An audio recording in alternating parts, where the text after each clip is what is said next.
κύριος. Ναι.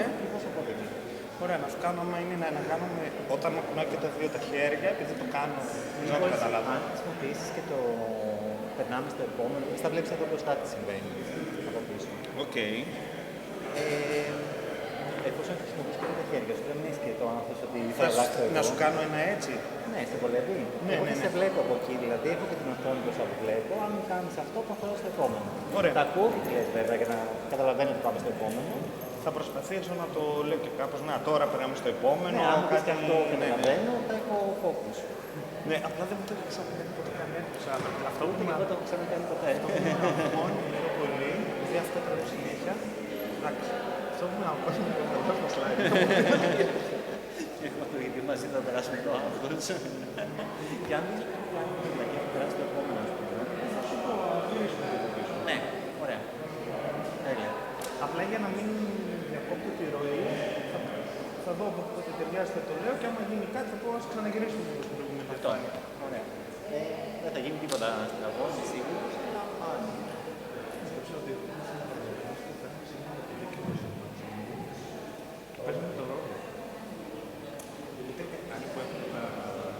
Δοκιμάσαμε, είχαμε ένα μαλάκι που το έκανα, δεν λειτουργεί πολύ καλά γιατί είναι η ίδια λάθος δουλειά. Εγώ λάθος και το τύπου να λέω. Πώς θα είναι το συμφωνικό? Θα μου κάνει το δικό μου θα είναι... Αυτό. Τέλειο. Έτσι θα δίκαμε.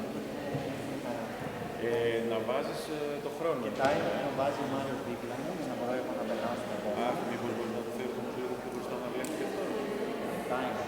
Ναι, μέσα αν είναι εύκολο, αν δεν είναι. Ναι. Σε πιάνει αμόχη, δεν μπορείς χωρίς αυτό.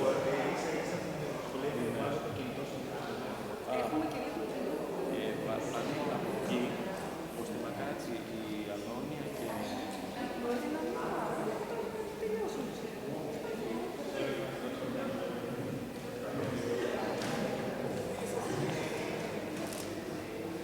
Ναι, μια χαρά.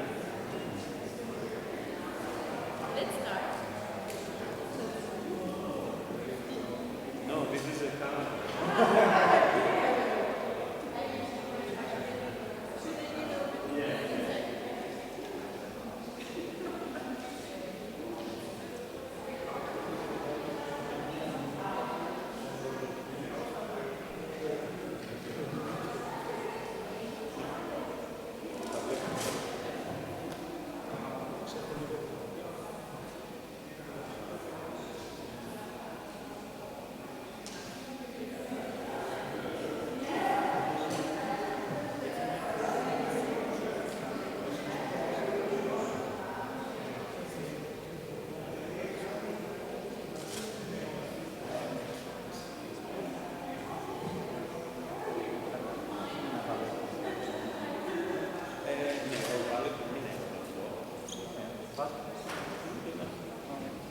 Θα μου κάνει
Ναι.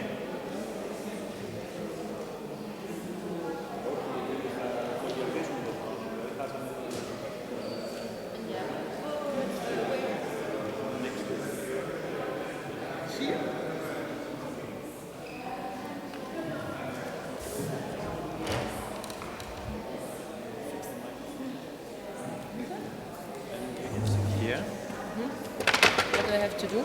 And then when we are both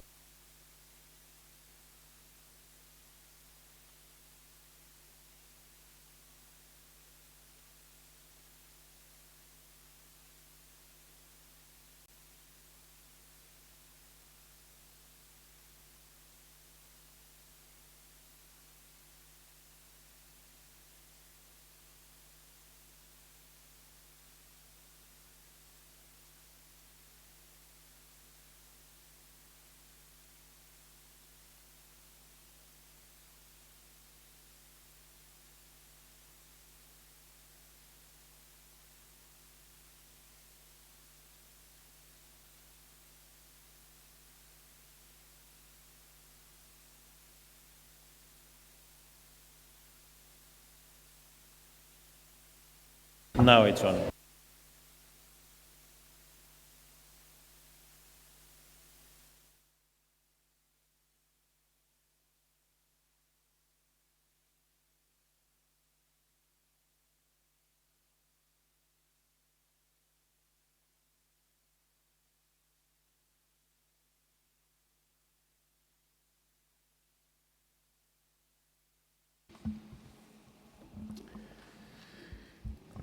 Kalispera. I would like to thank you all for coming. I know it's a very difficult day for Thessaloniki. All the roads are closed. So I appreciate a lot that you managed to come. And today is a very special day for the Freiraum project. It's actually the first day of the second phase of the Freiraum project. We have our partners from Goethe Institute next to me, and they will give you information about that. But before we go to that, please mention some practical stuff. It's about the space is full of cameras, and there are photographs and everything. So if you have any problem, please say that to the reception. I would like to mention that this is live broadcasted, so we have to keep the time from now on a little bit precisely. We would like to address to the people that are watching through internet to thank them also, and we promise that we are going to be on time from now on. So I would like to introduce the two ladies sitting next to me. It's Alonia Elizadel, and she's the head of the cultural program of the Goethe Institute Brussels. And Maud Kamar, she is the coordinator of the Freiraum project, project coordinator of music and film at the Goethe Institute Brussels. I'm reading it, cannot remember it. So please, the microphone is yours. Yeah, thank you very much for the introduction. I'm not going to say a lot because I will pass to Maud afterwards, who's going to explain a bit about the project and to say a few words about the project. I just wanted to thank a few people, especially the team of LABattoir, Christos and Lydia, for having us here, and also the team of the Goethe Institute Thessaloniki, Mr. Baj and Aris.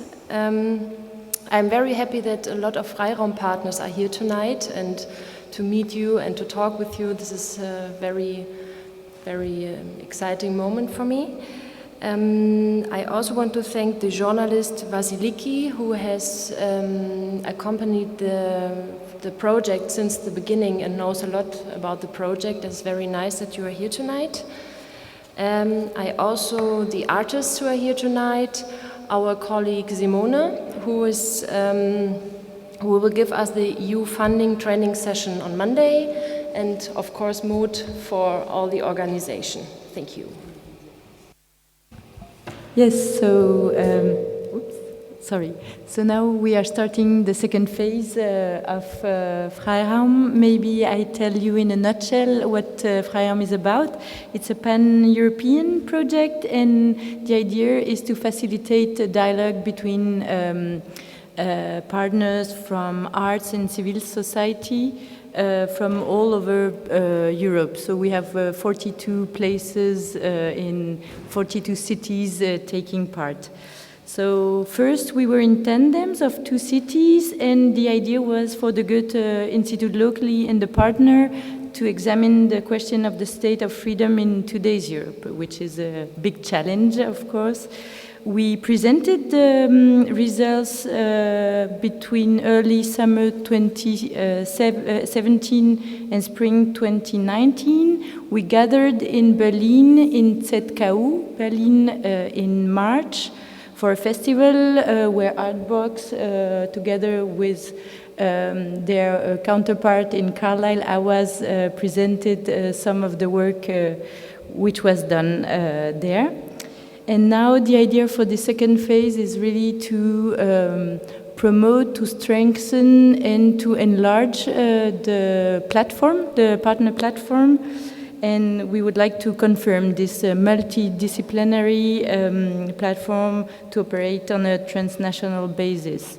So for the project, we had 5 main topics for this question of state of freedom in today's Europe. We have Speaker's Corner, which deals with freedom of speech, of opinion, of press.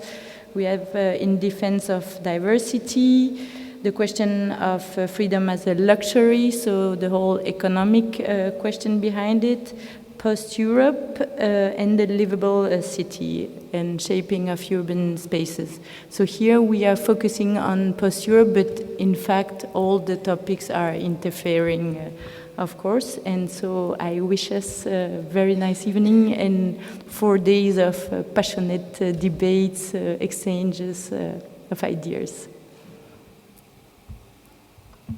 So thank you very much, Maud, for all the collaboration that we had all these years. And Alonia, welcome to the project. And of course, I would like to thank also the Goethe Institute Thessaloniki, Aris Kalogiros and Mr. Bartz. They are really very close, and we have a very close and very interesting, good collaboration. And now it's time to invite my colleagues from Artbox, Lydia Hadjiakovou and Sotirios Bachtzegis. You will see their titles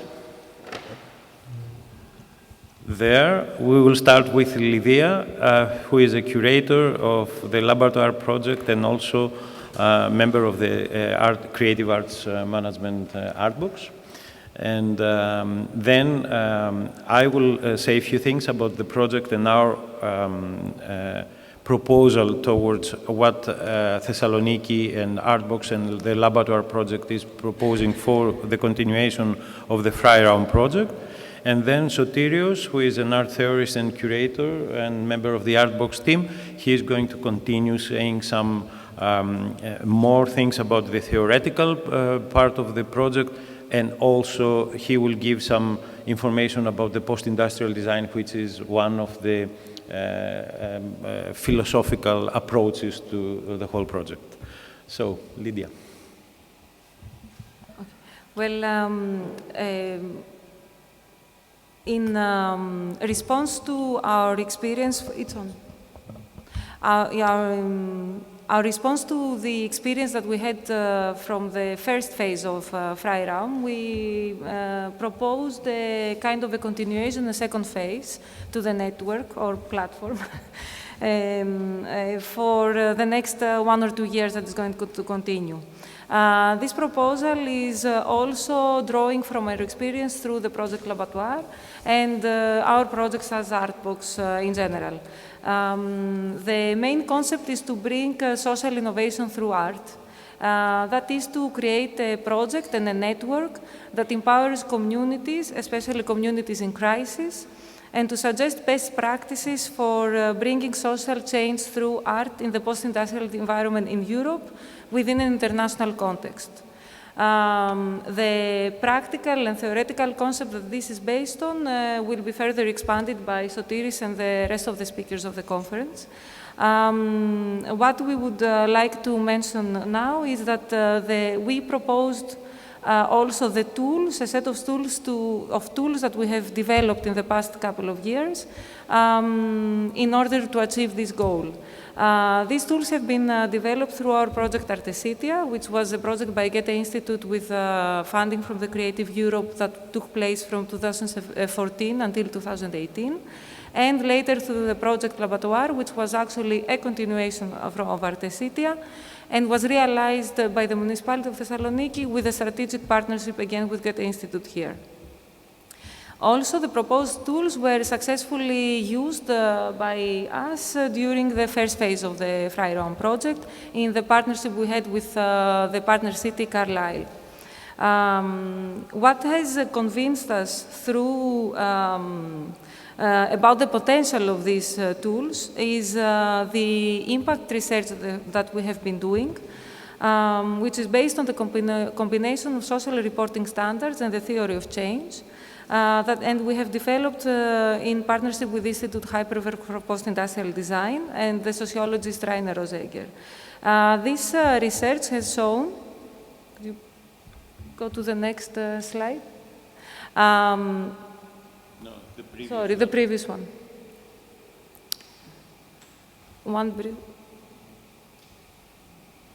This research has shown that these tools have made it possible for the participants in our workshops and other activities to develop new skills through their participation and collaboration with the experts and the other participants. And also, a lot of them have found new business opportunities, new job, new projects, thanks to the use of these tools and the things that develop through this. Also, the research is based not only on the quantitative, but also on the qualitative criteria.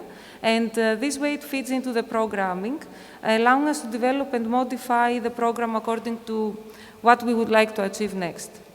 I think this is, without having any image of the tools, maybe it hasn't been specific enough. So Christos will now give more details on what they are and how they are used. Yeah, as Lydia mentioned before, we proposed for the Freiraum project the use, thank you, Sotirios. We are very good in collaborating. So as Lydia mentioned, we are proposing for the Freiraum project the use of the mobile stage as a platform to create a common format for the project and the different places that is going to be presented. We are not proposing just an object, but a sort of methodology that creates a specific condition and even gives the opportunity to the participants to acquire new skills through some workshops that we can have during the presentation, as we did in Thessaloniki. The tool could be used to host the public events in the next cities. Next one is Bratislava next month, where Freiraum will present it in the next 1 year and a half. It can be used by more partners if they want to host the mobile stage and to create some events on it. The events could be, for instance, the performative manifestation of the Freiraum mission statement or manifesto. It can be an artistic articulation of our collective vision, conceptualized by the artists and invited, and the partners, and together, these two, they can create a new tool, actually. So in any case, it's going to be a new situation, a new tool. Each partner can have the freedom to choose exactly the content that they want to create on that, and they can emphasize on the artists they want to invite, as well as the mode of audience participation and location for their event. It can be their venue, it can be an open space, which makes it a little bit more interesting. It can be anywhere, actually, because this tool is designed in order to be able to present it in many different situations. This will provide for the project a common atmosphere, a common denominator, and a powerful dissemination tool, promoting a unified Freiraum vision for the world. Our suggestion does not propose a specific content, as I said, for the partners. It provides an idea for a platform. Even this platform will be open for additions, modifications, adaptations for each partner user, a Creative Commons as of sort. The Freiraum partners with the invited artists and the audience will be the designers of a new innovation tool. Later today, we will have the opportunity to listen to some people that they have the opportunity to try this stage in Thessaloniki. There is a section in the program with 3 of them, together with the moderator who was part of the theoretical part of the creation of the mobile stage. So this is our proposal, our practical proposal, and also an approach towards how we will deal with a unified format for Freiraum, and Sotirios will give you some more information about that. Great, thank you. I will give you some short summary, actually, of what we're going to hear today, and in a way that relates also to the main 3 approaches, 3 pillars of the philosophy of the whole project. So we're going to talk about best practices for art for social change. That includes the enhancement of collaborative participation, hijacking of gentrification, or like processes of hijacking gentrification, to the advantage of neighborhood and empowering of stakeholders through self-organization, collective action, and informal education. So this is, of course, a big chunk of our, let's say, philosophical background.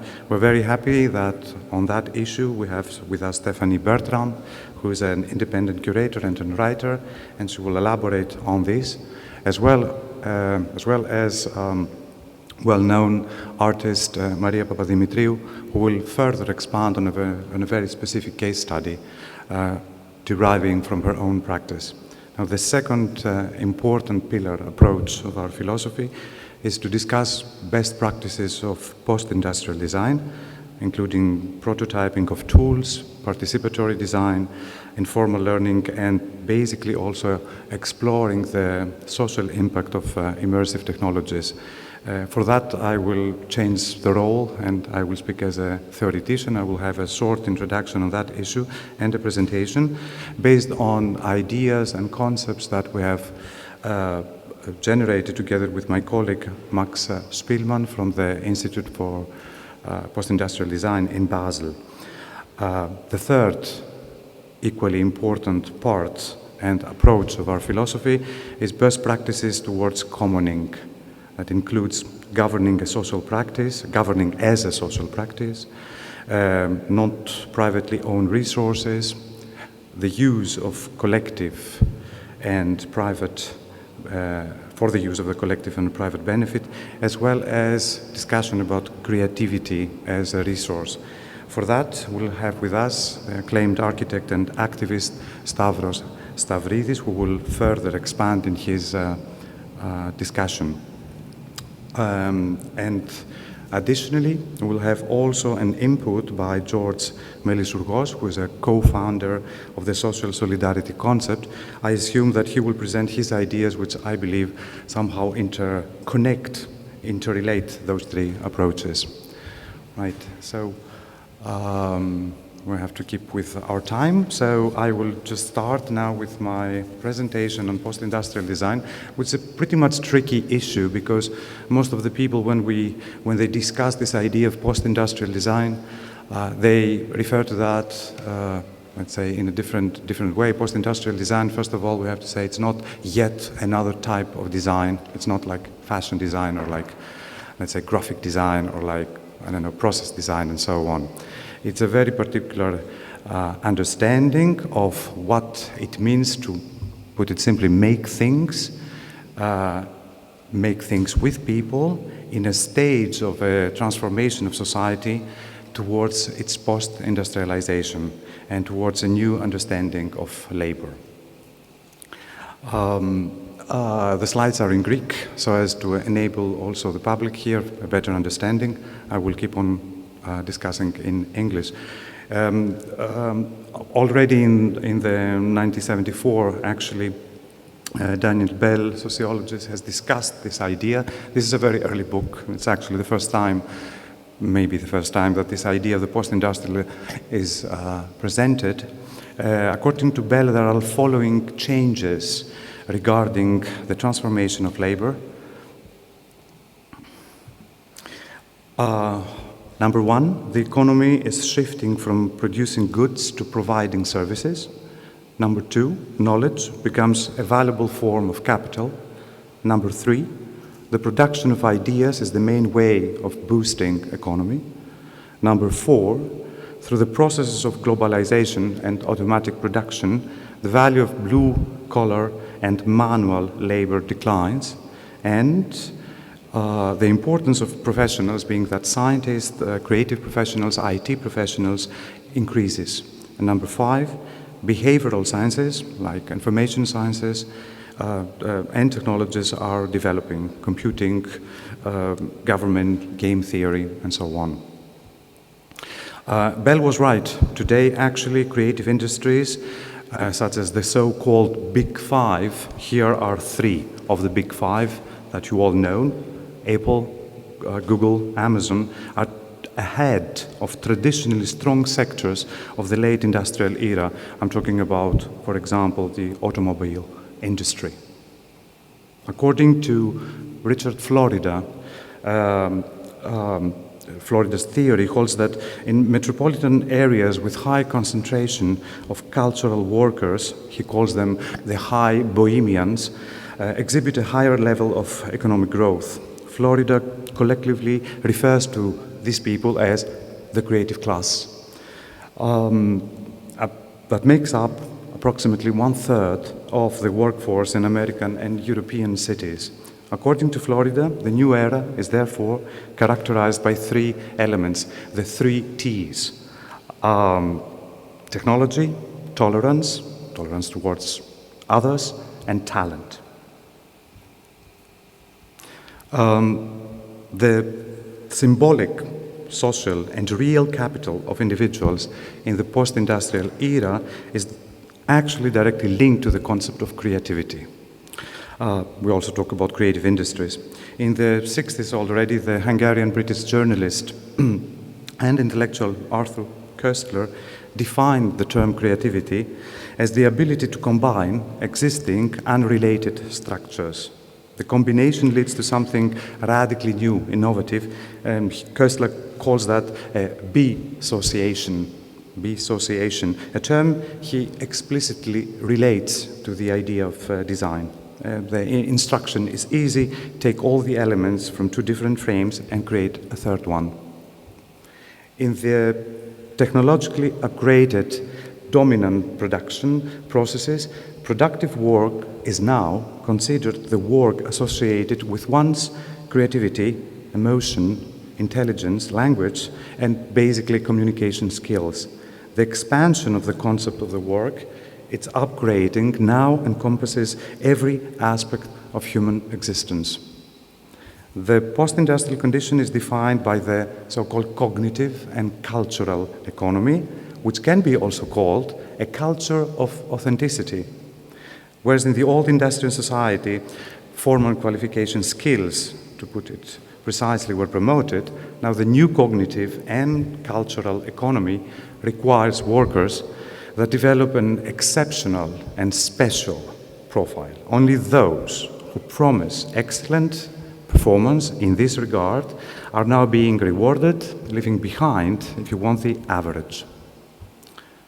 The old perception that excluded individuals who were assigned particular creative abilities, the artist, if you want, like the myth of the artist, the romantic myth of the artist, from all those who were forced into an paid employment relationship as a means of subsistence, has collapsed. Now, everyone is forced, let's say, to be constantly creative.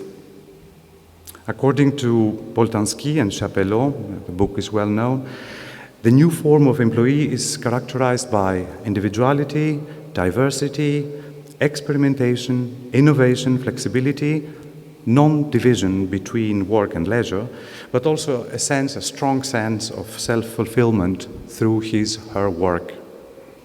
We do live a curated life. Living today basically means to curate your own life. The modern social subject must constantly prove, as the time demands, his uniqueness in front of others who are becoming actually his audience. The social subject today is moving into a particular market of so-called social attractiveness, characterized by a constant struggle for, again, constant visibility. Its consumer choice must highlight the uniqueness of the choice and the particularity of it. Also, according to Florida, the new middle class is the academic class, what he defines as an academic class. It functions as a cultural incubator, the milieu of those working in the creative industries. Since the 1980s, the academic class has actually accounts for 1/3 of the population in Western societies. With this, basically, I mean people with at least a BA.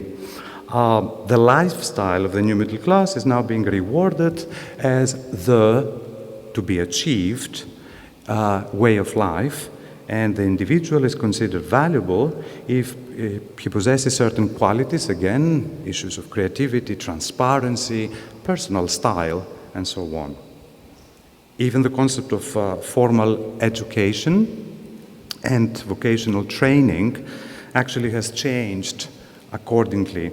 Now, informal forms of self-education, or like non-formal learning, lifelong learning. It's interesting actually because in the past years LABattoir was doing precisely this, and as well as experiential learning, are being developed in the context of creating a unique professional personality / a social profile. The post-industrial condition is defined by the notion of what can be called hyperculture, and the right again to self-fulfillment. Culture in the late modernity, now it's of course very interesting, takes on a very specific form.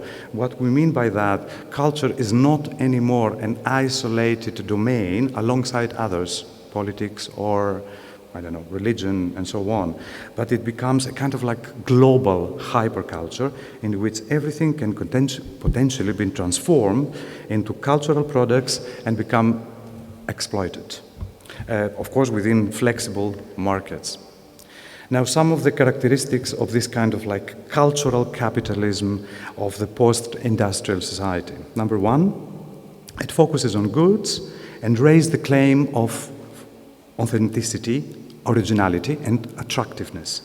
These are goods with affective properties, that is, goods that exist while actually having a kind of like emotional effect and offer opportunities for identification. They're about storytelling, moral values, aesthetic and sensual qualities, as well as a playfulness. Number two, the post-industrial economy is based on a flexible specialization. The most appropriate format for such a form of work is, of course, the project team. We are all aware of that.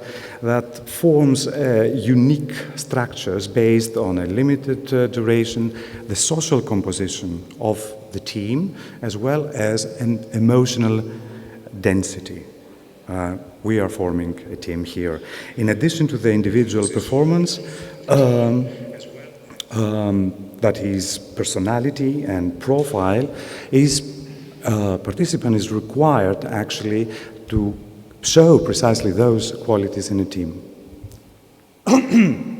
Now, number three, consumption is now mainly consumption of culture, of cultural goods, of cultural profiles. The consumer is a so-called co-creator. She selects goods in a personal and individual way, depending on how someone curates an exhibition, if you want. Number four, standard markets are increasingly replaced by cultural markets, where goods compete to be recognized as unique.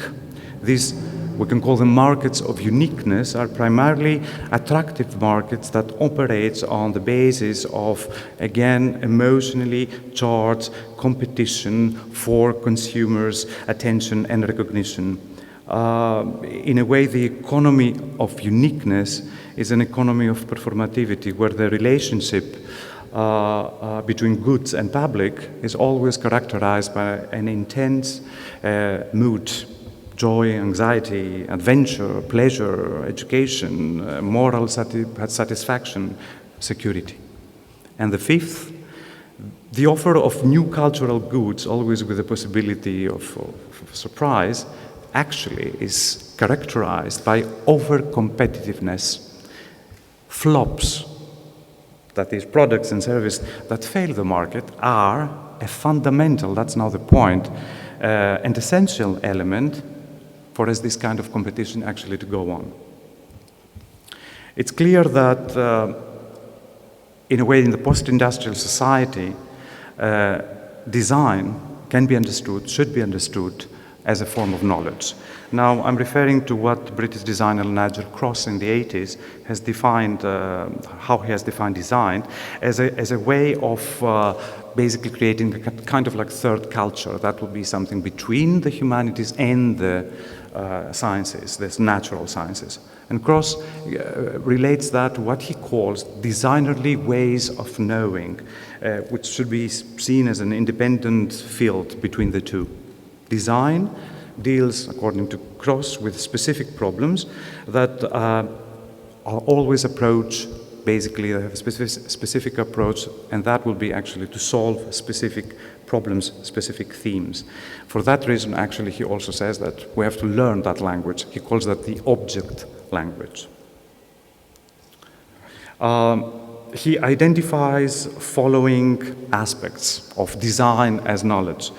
Designers face ill-defined or wicked problems which are either not, let's say, stated properly or are stated in a wrong way. The problem solving is always related to solution, so it's always solution focused, and the way of thinking is constructive.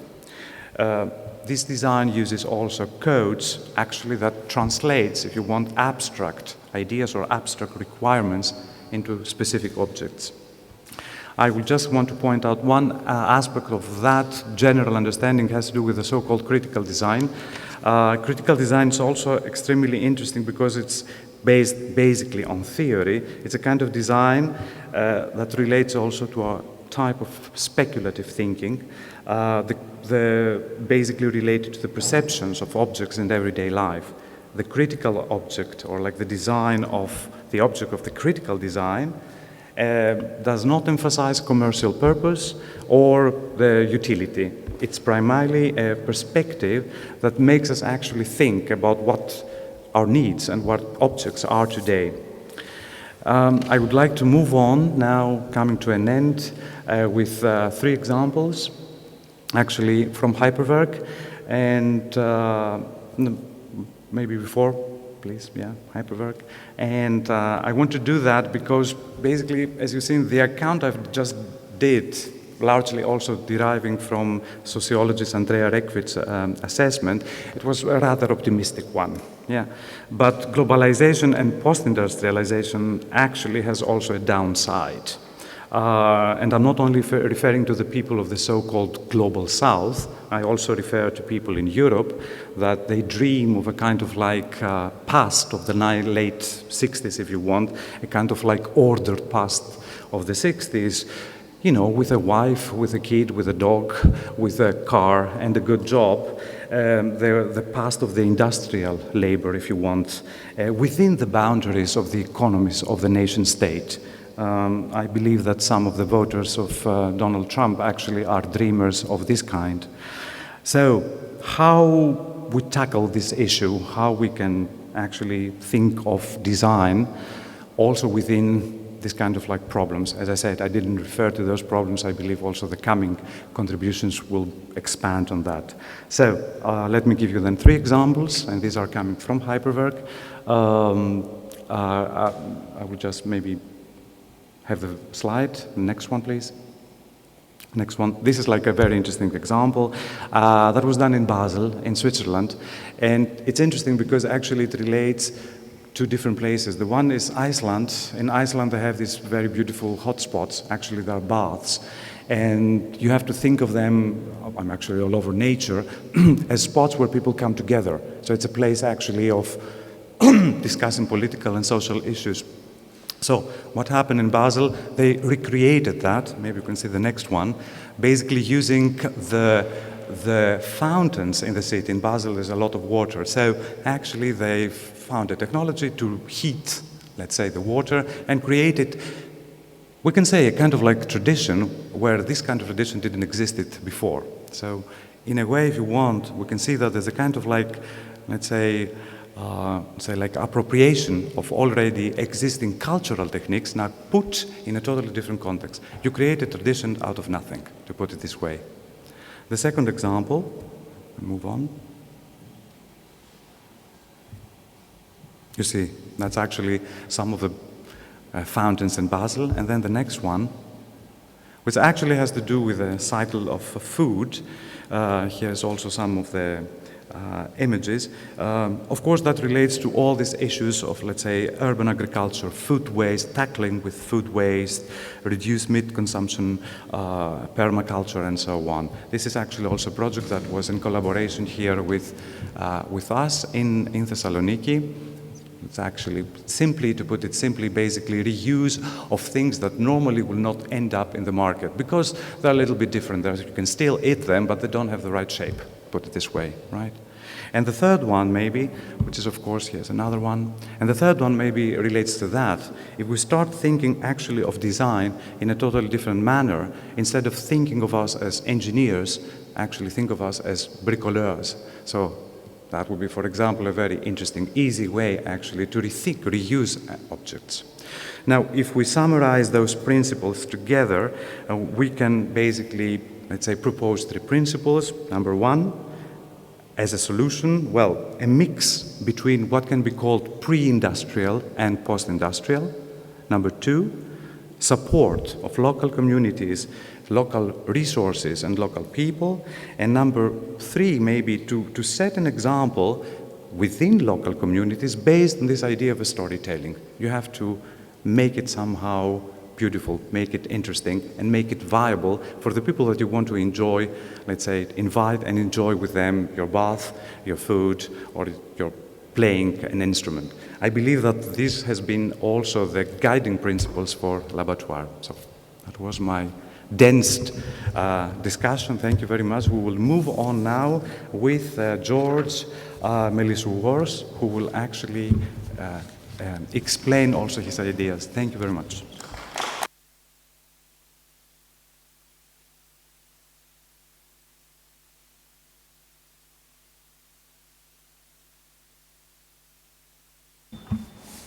Hello? Okay.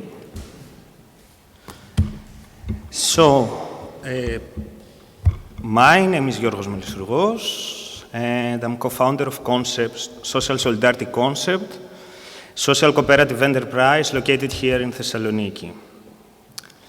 It's a little bit difficult to identify myself, as I'm not a practitioner, I'm not an activist, not an academic, and not an educator.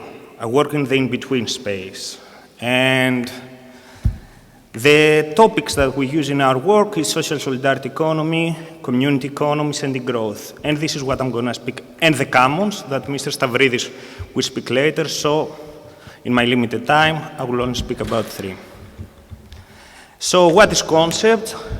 We are a reframing and supporting infrastructure for the emergence of diverse alternatives to the danger of there is no alternative. We believe that there are plenty of alternatives, and creative experimentation in the framework of social innovation. We should fulfill our needs, not only by products, but also by new social practices and new ways of how we live our days or see our daily lives. So what we are doing, on the one hand, we're supporting alternative economic and political spaces through facilitation, education, community building, and consulting. and on the other hand, we are trying to conduct research, and we really like action research regarding social solidarity economy, the growth, community economies, and the commons. So, I was invited here, and you can see that there are some different approaches, the main approaches. And speaking with the organizers, what came into my mind was the story of Aleph. Aleph is a short story by Borges, and it's used in Soya, in postmodern geographies. And Aleph is the place where all the places exist simultaneously. We don't have enough language to describe what we are going to see. So it's very difficult. Okay, we agree on some things, we disagree on other things, we may even have complementary views. But this is what we are aiming at, a process, and not the final product. So our approaches, due to the limited time, let's go to the first one. Just to tell you before that this presentation will be a little bit different. We will have the theory behind me, but we will not read the theory. To give more real-life examples of what's going on in Thessaloniki and in the rest of Greece, with some examples from the rest of Europe. So, social economy. Let's do a small genealogy. Social economy is mostly European. It's the child of cooperatives, mutual associations, mutual funds associations, etc. What they did was like, okay, it's nice to work together, but the people who are working, our members, are the ones that we care about. It's not about profit. And not the government, nor the private sector, are the ones who dictate us what to do. And we use democratic decision-making process. In most of the cases, with one member, one vote. And if you don't contribute, you are in your work. If you don't contribute in the cooperative or the other legal form, then you are not part of the distribution of profits. On the other hand, we have a more, let's say, radical approach that came from Latin America, solidarity economy, which is not only economic, but also political. On the economic aspect, it's okay, we may find a little bit that the market or the state are too restrictive. But through our mutual work, we are not excluded from the market or the state, but we participate in both of them. And on the political aspect, you need spaces that you can communicate with the people and discuss what we should do, how we should do that. And solidarity economy that started from Latin America is a very strong movement that even has expanded in North America for some reason. So, is there a debate about them? That's one of my favorite quotes. I don't know if the translation is correct because it's written in French that I read in Greek and I translated in English, so it's a little bit strange. The social economy recognizes the solidarity economy as its prodigal child, while the solidarity economy recognizes the social economy as its arteriosclerotic parent.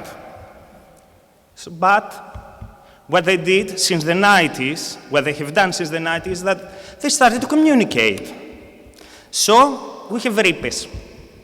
RIPES, it's in French, I cannot pronounce the whole name. It's an intercontinental network of initiatives.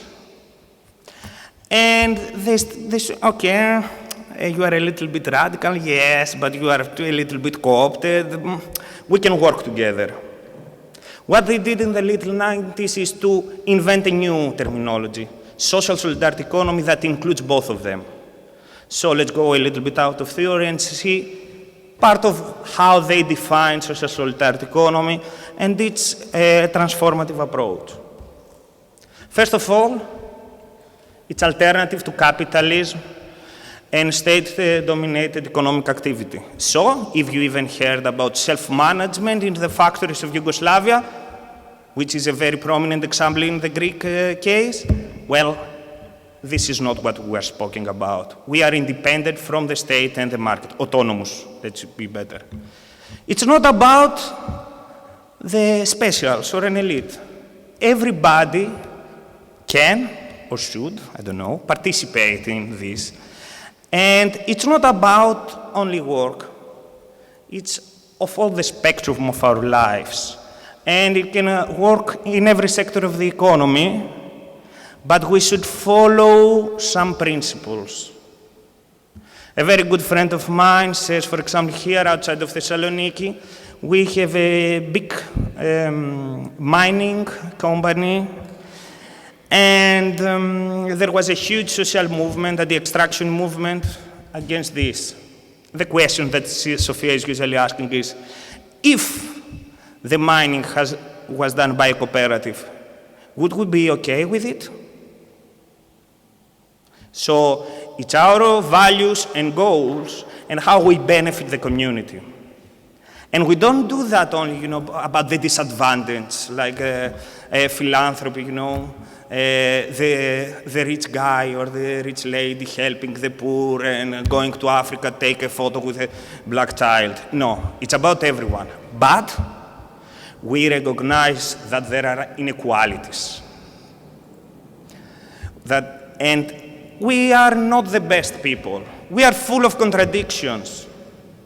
Being part of an SSC initiative, of a network, does not mean that we have overcome all these things that are written behind me. So, and even more as it says. So it's a continuous process. And what we are trying to do here and now is to find ways to connect these initiatives and start facilitating this discussion, not as experts, but as part of our ecosystem. And there, you see that I'm jumping a little bit due to time limits. Here comes community economies. Well, a little bit advertisement. Let's say we are glad because November we will have the first international conference of community economies in Thessaloniki. And we are in communication with Gibson Graham, Graham unfortunately has passed, which have started this way of thinking in the 90s. So here we will only focus in one of their three main books, but it's a very illustrating example for me at least. So, emerging political imaginary, difficult words, Let's see. A politics of possibility in the here and now. What does it mean? There are some difficult words behind, but forget them. We are the people. We are the people who are working to change something. And in this way, we are self-cultivating ourselves, or we are learning more, we become better, we take more into consideration. But we are not people that are floating in the air. We are grounded in the place. And what we've seen here in Greece, which is a very small country, is that even in Thessaloniki, Athens, and Crete, the whole situation is completely different. And so this self-cultivation process is completely different. And we are learning from each other. And what we do here, we are not reinventing the wheel. Okay, we steal some ideas from other places, but we adapt them in our everyday reality. And what we can do can be inspiring for other people. So it's a dialectic process, let's say. And here comes the power, again. Well, there are different levels of power, from the micro to the macro. But it's not that power there is only the power of state, let's say, a central power that we cannot overcome. There are different levels of power, and we are working on them. Exercising with our actions things that can make smaller this amount of power. And we have to dream. We have to have a vision, what we are going to do, and how we're changing ourselves, our city, and how to do that. And we understand that this is not an easy job. So, in order to do that, Gibson Graham gave us one big politic, which has three sub-politics. Okay, a politics of economic possibility, and we have the politics of language, of subject, and of collective action. The first one, in the beginning I mentioned Tina, there is no alternative, and what we are trying to do with the politics of language is not to be capitalocentric. There are things that we can do. There are different things. How can these ideas emerge? How can we show to people that they can do other things? 8 years ago, there was an idea in Thessaloniki that the consumers could gather and make a supermarket. Most of the people were laughing. It's not possible. Well, this idea is now something that exists. It even has a surplus for the first time, but it's a process. It was ready to close because of internal conflict, but we managed to overcome that, and the name is Vioscope. It's a consumers cooperative. We have another example. When a factory closes, then usually the workers go on strike, they are asking from the state some money, and they are unemployed. No, we have some crazy people here in Thessaloniki that when their factory Viome closed, they occupied that. And through a continuous process,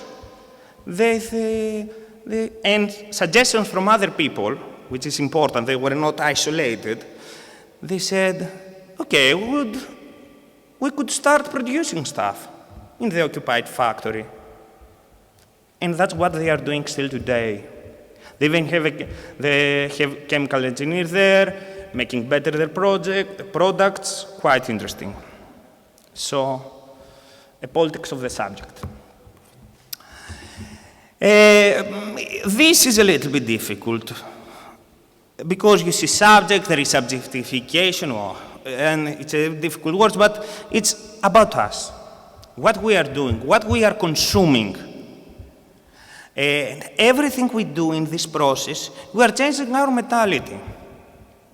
It may be something small, like having a bamboo straw, or it can be something even bigger.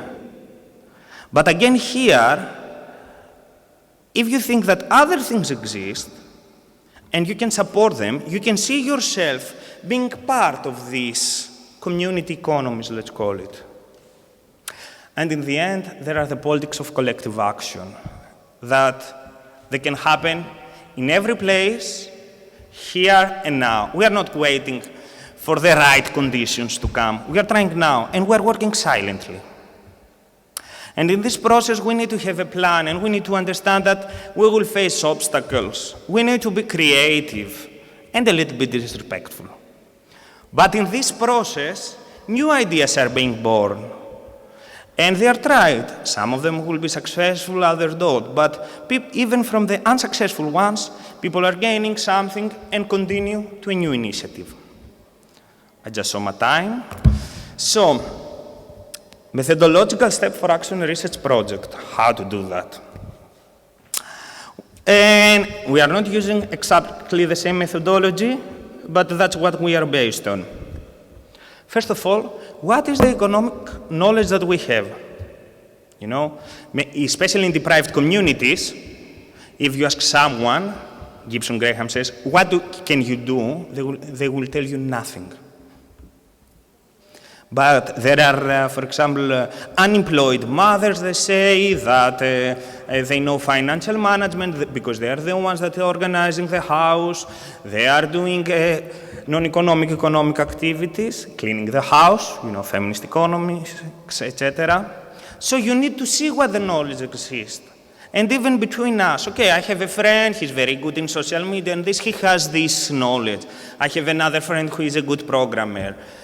So we need to map this in the beginning. Then we need to acknowledge the positive and negative representations. So how we see ourselves, you know? I'm a young person, I study and I work, I am in precarious work, but on the other hand, I do other things that, so we should, and here we can find some disadvantages to help us work later collectively. And generate new representation, who we are. I mean, through this process, we even change how we think. And to see examples that we have around us. And what I've seen so far is that, at least in the Greek case, it's a little bit difficult to give examples from Sweden or even Spain, because, you know, they are more Europeans or whatever. So we believe it's better to have local examples. And create space for identification. Have a festival and an assembly so you can meet each other. I'm always proposing in our network to go for camping. Or let's have informal dinners together, because we are people who are working. It's not the capital behind us. And after that, find ways to work together, finding our needs and our assets and how we can combine them. So let's go on the growth a little bit faster, I hope. It's a huge definition. It's from Research and the Growth Barcelona. It's an academic association that really helped to make the growth very important in the academic journals. So, what the growth speaks about? A downscale of production and consumption. We consume a lot. There are some limits. But we should do that in a way that our well-being is not decreased. And how to do that? Well, we are focusing on open, localized economies and to find the ways that the resources are distributed more equally. Democratic ways, we need to find new ways. We don't have a blueprint. And just as not a small parenthesis, so the problem is that our social imaginary is occupied by growth, by progress, and we need more growth, more growth. But this mentality will probably lead to our destruction as a planet. Just imagine the ancient Egyptian civilization to grow by 3% per year. Our planet would not be sufficient. And we should focus on sufficiency. Do we have enough? And innovation, but not innovation, you know, the new smart watch or something, but an innovation that it brings out new social and technical arrangements that will help us live more frugal and convivial. Convivialité, it's French, it's from English, it's not so much having a party like in English. So, sources of the growth. Ecology, critiques to development and praise for utilitarianism. Here, let's go to Bataille, De Pensée. Why to have the Parthenon? It's very easy. I mean, why would the ancient Athenians steal the money from their allies and build this table? It doesn't help their merchant economy. Meaning of life and well-being. Well, huge conversation, but you can understand. Bioeconomics, Georgescu. So think about the limit, the entropy. We have finite resources. How can we grow non-stop? Democracy and justice. One of the authors, there are also other sources named, but I really like those because one of the authors, Francois Schneider, had a very interesting idea. Just imagine a theater with 6 people. Each of them is promising a utopia, but one of the sources is missing. Well, you have a nice Black Mirror episode. So how we see our utopia, it's very difficult. Because, for example, if democracy is not part of our way of thinking, then we can easily have ecofascism. So, strategies, opposition activism, this should not happen. Building of alternatives, community currencies, SSE initiatives, community-supported agriculture. What can we do now? Reformism, and I really like Panos Petridis' contribution, who spoke about non-reformistic reformism, when it comes from the needs of people and collectively, and they are asking for something that will help them make the future that they want. and the research. As you can see, it's a theoretical topic, and the research is, of course, in the core of it.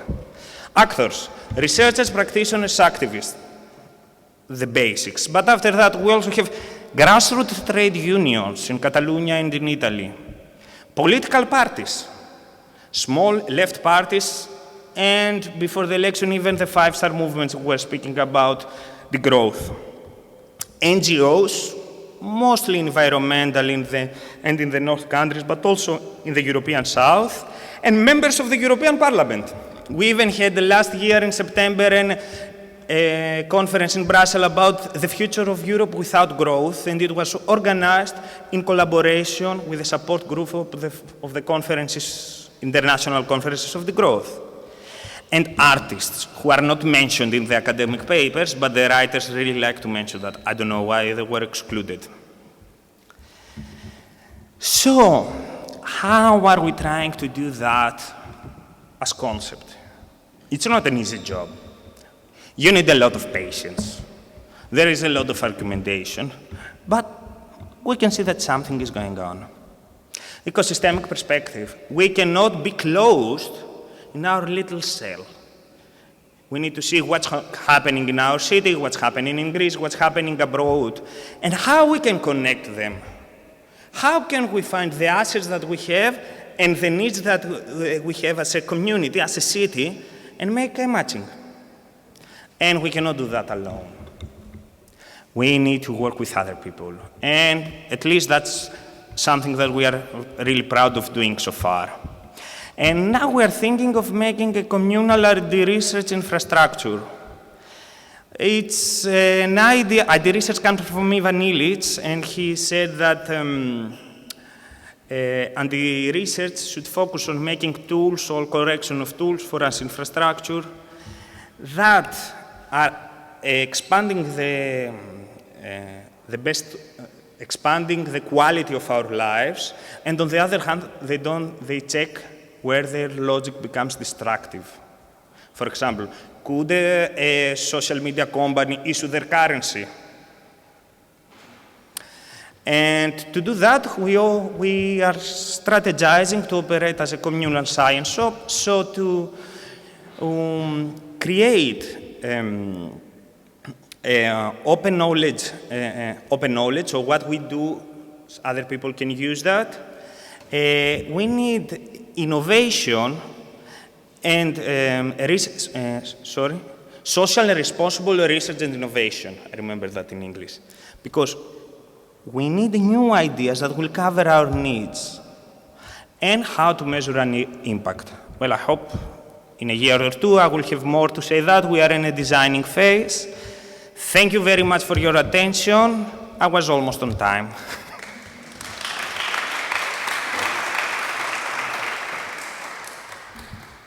Thank you very much, George, for this extremely interesting and very vivid presentation. I would like now to invite Professor Stavridis with his presentation. Thank you.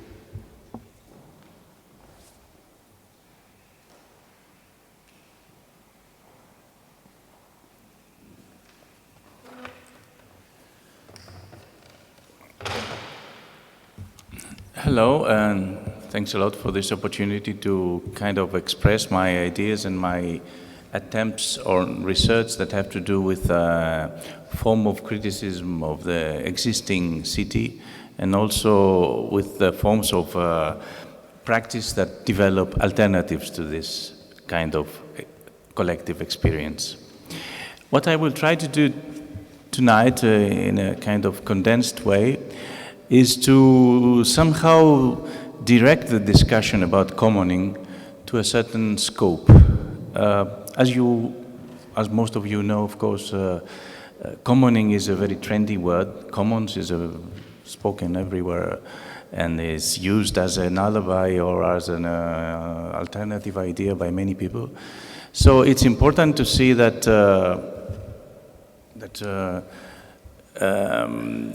in order to enter this discussion, you have to take sides. You have to really describe your point of entrance. And my point of entrance is actually trying to understand what is the potentiality of commoning regarding potential overcoming of the existing capitalist society.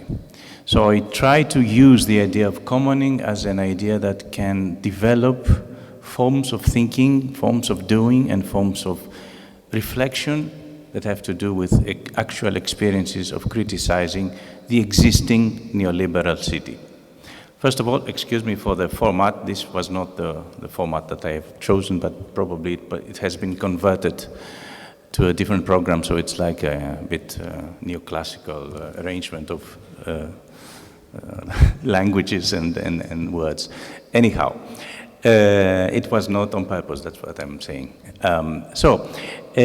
What is common space? What can actually describe the production of common space? First of all, it is to be contrasted with the existing production of space within the neoliberal city. This production of space actually is focused on creating urban enclaves. The urban enclaves are a form of urban organization that has to be defined through processes of limitation, through processes of circumscription, which processes actually define users of space. So we have enclaves of work, we have enclaves of cohabitation, like in gated communities. We have enclaves of public buildings, heavily guarded and protected, allegedly because there are outside dangers. We have obviously trade centers and sports centers as enclaves. So we are witnessing a production of space which is heavily moving towards an idea of the city, which is more like an archipelago of different enclaves floating in a space which is not easily governable, and we have only forms of control that somehow try to intervene in this in-between sea by occasional control forms, metastatic control points, metastatic checkpoints. This is the idea towards which the neoliberal city is heading.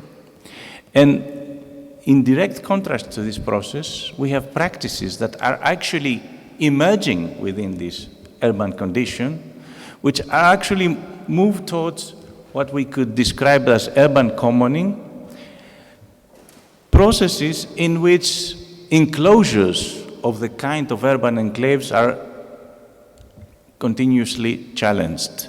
So the practices of urban commoning are actually creating spaces of sharing, shared spaces, and these shared spaces are really different from what we know so far. They are not public space if we retain this term to describe spaces which are produced by certain authorities and given to certain users under conditions.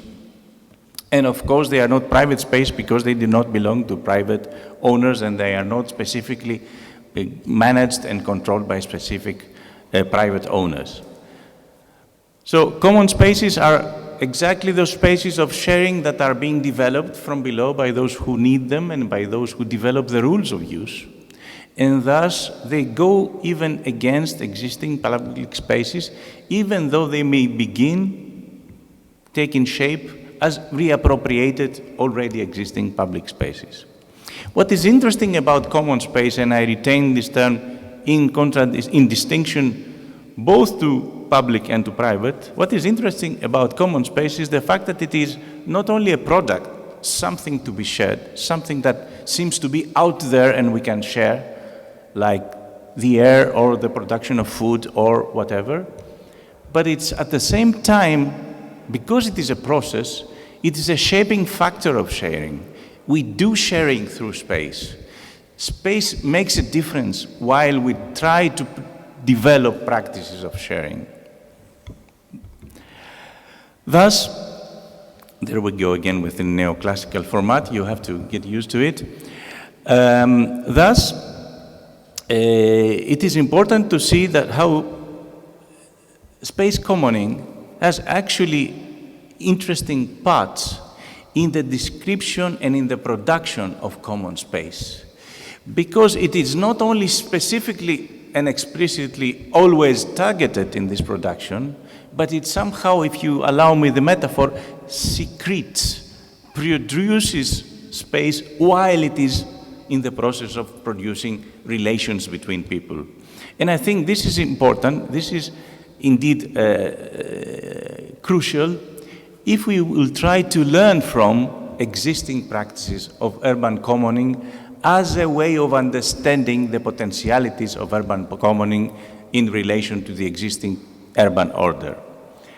We know that in many areas of the world, in many cases of the world, practices of producing space relate to different social relations that have to do with collaboration and mutual help. It's not by chance that in many countries, and this is a kind of response to the criticism about the trendy word commons or commoning, there exist words that describe this process of sharing as a productive process. And I'm not talking about the production only in terms of economy. I'm talking about production in terms of the creation, the formation of things that did not exist before. And this includes also non-material things like knowledge, but of course also materialities, that is, formations, arrangements of individual entities that can be used along with our relations to other people. So it's not by chance that those words exist in different cultures, and you see some of them. Mutirao in Brazil describes exactly this process of sharing through collaboration, as Minga in the Andean countries, and Ubuntu in South Africa, especially. This word, Ubuntu, was integrated to the constitution of South Africa after, of course, the fall of the apartheid, as a gesture towards the possibility of working together to create a multi-central and multicultural world. Thus, I think that it's important to try to understand the emancipatory potentialities that exist in urban commoning. Why do they exist? How can we describe this emancipatory potential that emerges through practices of commoning? Because it is actually creating the potentialities in terms of social organization and new forms of social relation. And these potentialities are actually emerging in forms that have to do with space. I will just give some examples in those three areas, that is in insurgent public spaces, that is public spaces that are appropriated and become the ways, the forms, the opportunities of going against dominant social and urban structure. Through cohabitation practices, we can also observe forms of actually asking for, going for new ways of social relations through the process of living together. And in these cohabitation practices, it is space which is heavily changed, heavily transformed, but also becomes a transforming factor. And last but not least, we can talk about territorialities of resistance. Allow me this word because it seems a bit more intellectually oriented than usual, but territoriality is an essential differentiation from the word territory. Territoriality, according to, there's a lot of literature behind this word, tries to describe a kind of connection between a space and its cultural meaning and its cultural use. So, according to this proposal, you cannot actually never totally distinguish between the space in which a culture unfolds and this very culture. Just an important, let's say, example to illustrate this, in the indigenous language, so Mexican people who are, as you know, very much involved in the Zapatista uprising, the same word would be used for the community and the space it inhabits. So it's the same word. And this same word somehow condenses this idea that there are in territorialities of resistance, you can actually not distinguish the process through which you transform the space that you claim, that you reclaim, and the process through which a certain culture that has these demands actually steps in and makes this claim. So, 3 lessons, let's say, that I try to learn from the research I am involved in and the connections that I have with various movements in Latin America, but also in Europe. The first lesson can somehow correspond to the idea of insurgent public spaces. So, in these cases, we can talk about practices in which the appropriation of space actually produces forms of sharing space, but also forms of sharing through space. And this, of course, does not simply have to do with pre-existing subjects. It's a process that indeed creates subjects, because it is a process in which existing identities are put into crisis. Just 2 examples, one of them perhaps you recognize, is the media center of the occupied Syntagma Square, in which lots of people were involved, and not because they were professionals or professional activists, if you want, but because they found an opportunity to find things about themselves and about the society that they live in that they wanted to actually change. So the media center was a huge learning experience for many of us, because this was not the work of those experts that had to do with communication, but it was indeed an area in which people discovered skills, abilities, and gave form to dreams and aspirations. And the other one is an occupied square in Mexico City during a huge strike of teachers, school teachers.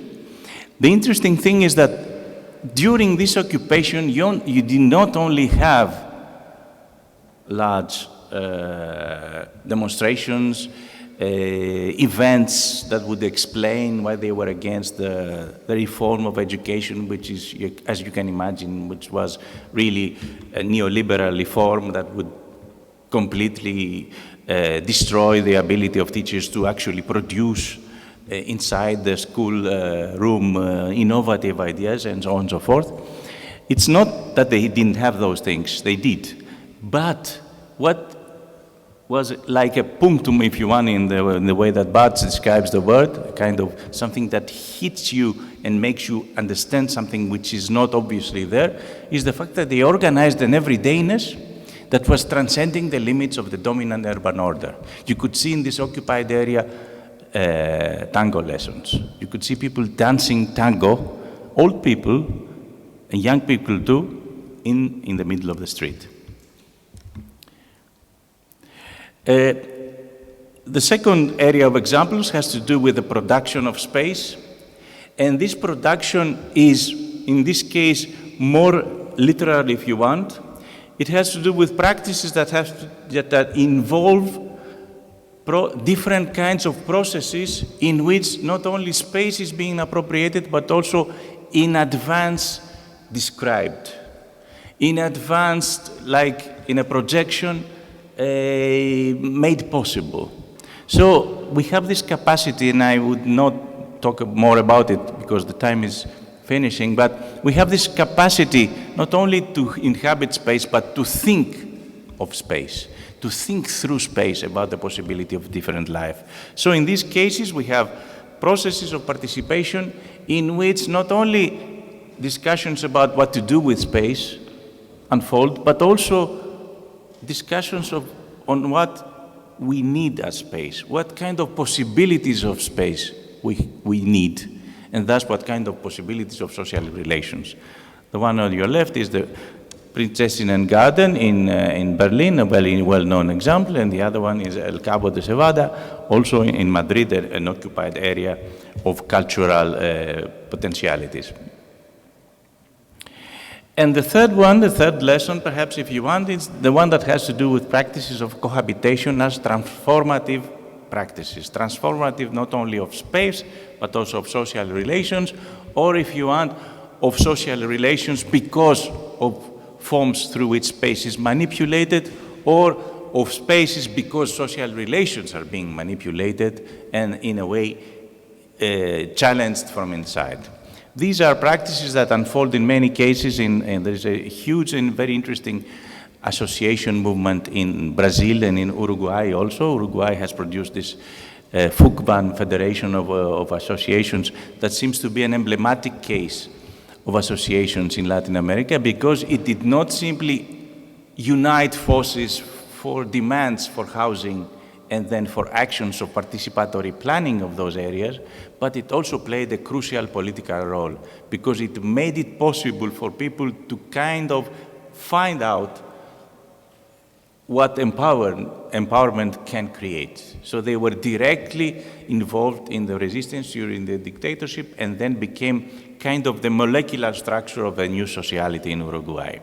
And of course, in both cases, both in Brazil and Uruguay, it is important that those people who are fighting for the right to housing through this associationist and movement organization were actually involved in the construction.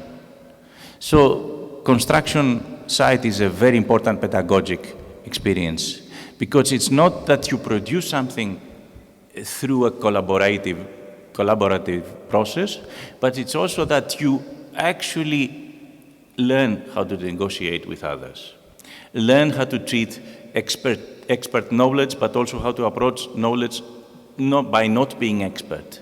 So learning how to share knowledge and learning how to not to use knowledge as a form of dominating others. Please. Thus, I think that we can talk about the processes in which space is actually potentialized, if you allow me this word, through commoning. That means that if we need to understand common space as distinct from public and private, we need to understand it more as a process rather than as a kind of space. It is a process. It's a process that has to do with conditions, it has to do with forms, it has to do with differences, but it's a process that unfolds. And thus, to create space, to create common space, means to give space the possibility to somehow emerge through processes of commoning. And I think this is an important lesson that we can learn by observing movements and forms of collaboration that actually devise, create, produce their spaces while producing themselves and the social relations that characterize them. Thank you very much.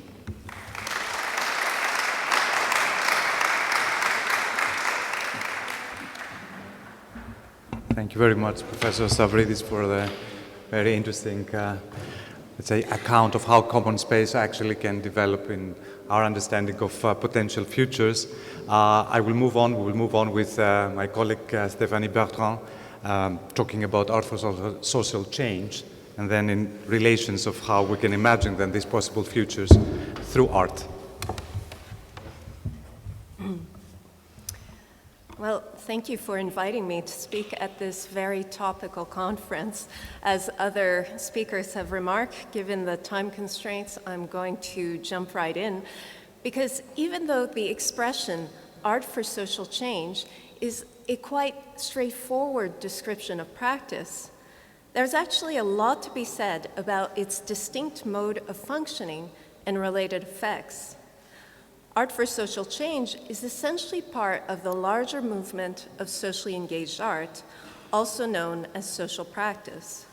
So today I'm going to talk about some of the defining features and characteristic approaches of socially engaged art, and where art for social change fits within this artistic current. Historically, socially engaged art comes out of a tradition of process-based conceptual art. But what distinguishes it from this wider tradition, its defining feature, is social involvement. In other words, the main medium or material of social practice is people. That being said, a lot of artworks that aren't considered to be socially engaged art involve public participation.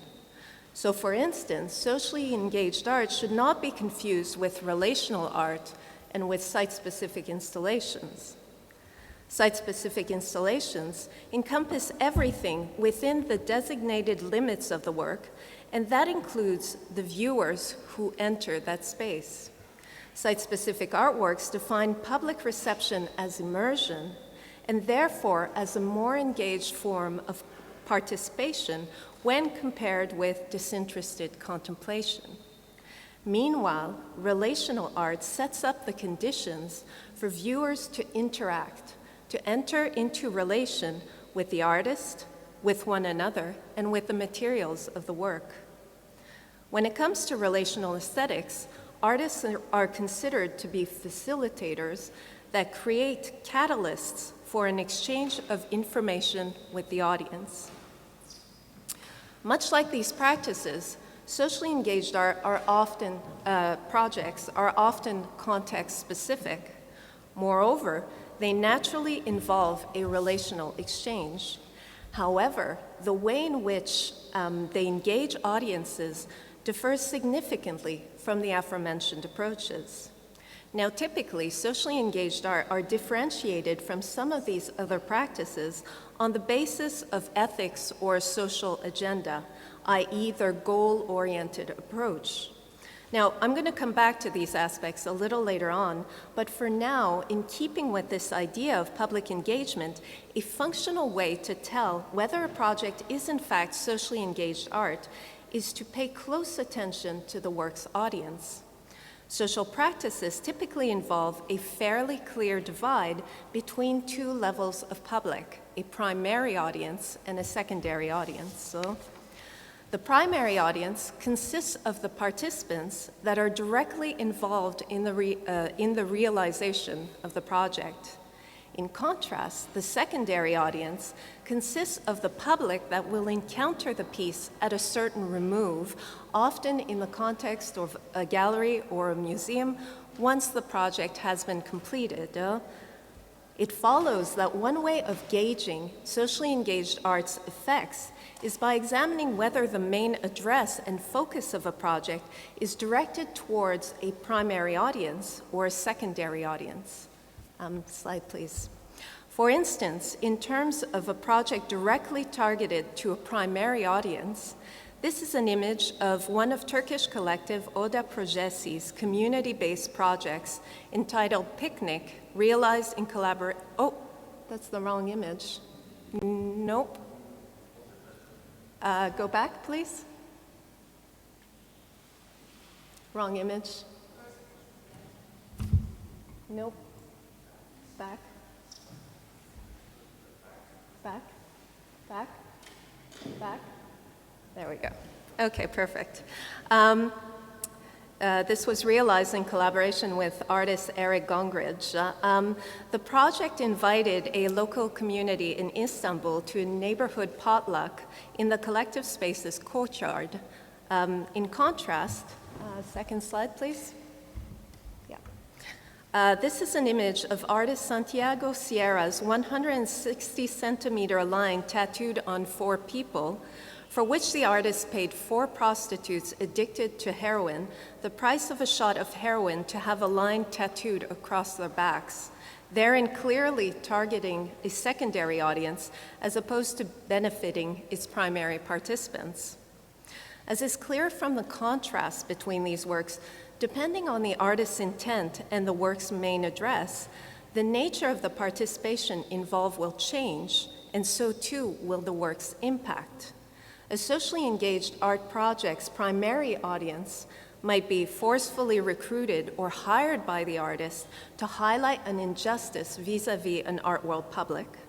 It might consist of involuntary participants who have only limited knowledge of the artistic nature of the project. Or alternatively, it might be entirely composed of willing and fully engaged co-collaborators who directly benefit from the project.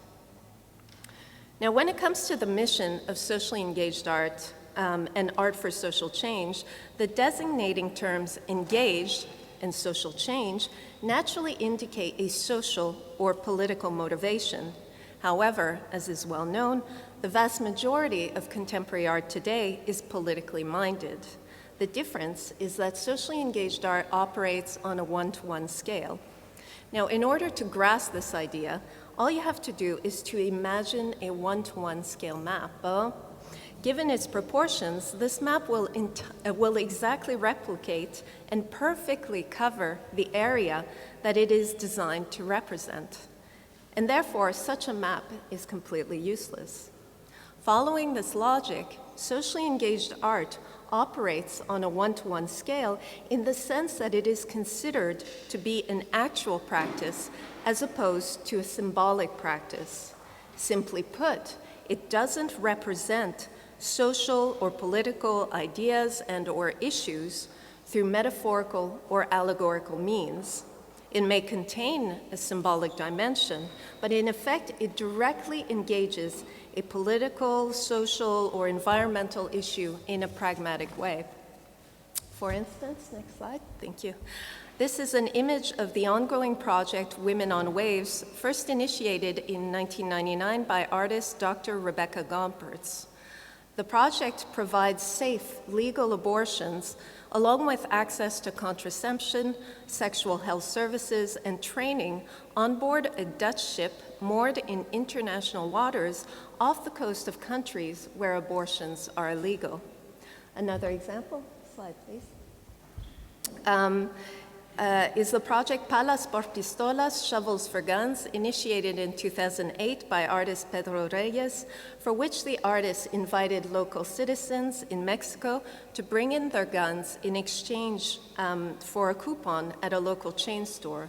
Reyes then melted down the weapons and cast them into shovels that were used to plant trees in urban areas affected by gun violence. What these projects demonstrate is the fact that socially engaged art is a real practice that can include a symbolic dimension from the perspective of a secondary audience. In fact, as powerful as these two works may be, if you look at their effects, both are drops in the bucket. They don't actually solve the larger issues of access to Planned Parenthood, gun violence, and climate urgency in any definite way. In this sense, curator Nato Thompson has argued that in some cases, the symbolic dimension of these projects may have greater resonance, that sometimes it constitutes the work's more extensive impact. Still, if you compare these practices to, say, a series of photos documenting and therefore representing such issues, then it's clear that the nature of their intervention is pragmatic action. Within socially engaged art, the most radical branch is arguably arte utile. In fact, both of the projects that I've just shown are considered to be arte utile. Now, I wanted to bring up arte utile here in relation to Thompson's statement to disambiguate its implications for practice. One of the things that distinguishes arte utile projects from other socially engaged art is that their aim is never to inform or conduct public outreach. Arte utile doesn't perform awareness campaigns. For all intents and purposes, it is a tool designed to solve a tangible social problem, even if it only does so on a very local and human scale. When it comes to arte utile, the artist is considered to be an initiator as opposed to an author or a facilitator. According to its founder, artist Tania Bruguera, what distinguishes arte utile from activism or conventional social work is its creative dimension.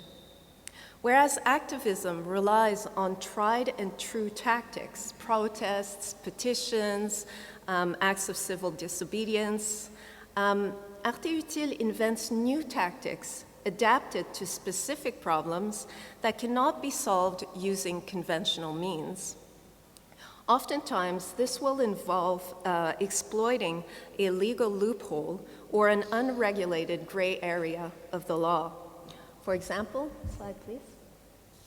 This is an image of artist Nuria Guel's project, Intervention Number 1, which was realized at the height of the housing crisis in Spain in 2011-2012. For this project, Güell basically exploited a provision in Spanish law sanctioning lawful trespassing. Through a legal entity, she hired a worker to remove the doors to foreclose properties seized by banks through public bailouts so as to allow homeless and evicted individuals to occupy these places without fear of getting arrested.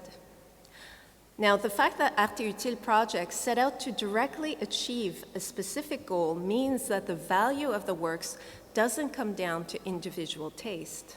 In fact, there are 8 specific criteria for assessing whether a project is Arte Utile. 1, the project proposes new uses for art within society. It rethinks the social function of art. Number 2, the project uses artistic thinking to challenge the field within which it operates. Number 3, the project responds to current urgency. It's not speculative. It doesn't tackle a hypothetical problem or issue. Number 4, the project operates on a one-to-one scale. Number 5, the project identifies the artists as initiators and the spectators as users. Number 6, the project has practical beneficial outcomes for its users and not primarily for the artist. Number 7, the project pursues sustainability. Number 8, the project reestablishes aesthetics as a system of transformation. To conclude this talk, I want to situate art for social change in relation to some of the aspects of social practice that I've just briefly touched upon. Within the spectrum of socially engaged art, art for social change might be described as Arte Utile with a wider scope. In other words, art for social change projects will not necessarily strictly conform to all 8 criteria of Arte Utile, but will more than likely meet most of those criteria. With this in mind, characteristics of art for social change include the following. It conceives art as a toolkit that can be taken up through use. Its operative model often involves working collaborations with other fields, though this is not exclusive to this practice. In contrast to touchdown projects, it entails a long-term embedding within a community and a lasting commitment to that community. It seeks to foster sustainability, i.e. lasting social transformation, through the creation of an appropriate civic ecosystem. It is the long-term implementation of a solution to a specific social problem, which might include, as Gregory Cholette outlines, racism, urban gentrification, environmental damage, precarious labor conditions, high rates of incarceration, and an influx of global refugees, among other challenges. When it comes to art for social change, ethics is not the equivalent of a deontological code for artistic practice. It is the core of its aesthetics. As Tanya Bruguera affirms, the aesthetics of such practices is not rooted in beauty, but instead in something done ethically. Aesthetic experience consists of an ethical shock. Finally, art for social change doesn't propose a utopian alternative. It involves transforming affect, so for instance, anger around a social injustice, into political efficacy. It is a practice that is designed to provide agency in situations that normally engender feelings of powerlessness. Thank you.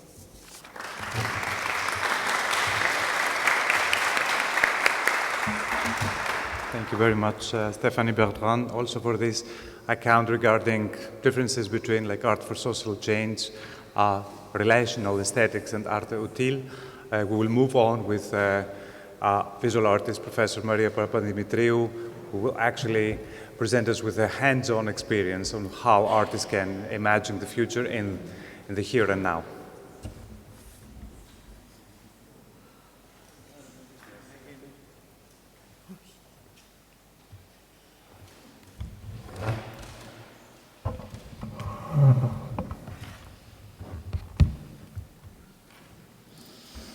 Hello, good evening.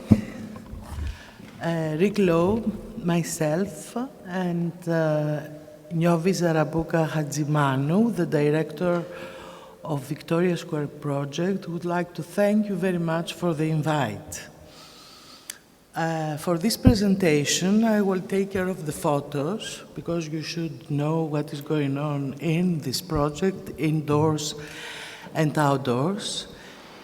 And my friend, assistant Alex, will present you Victoria Square project.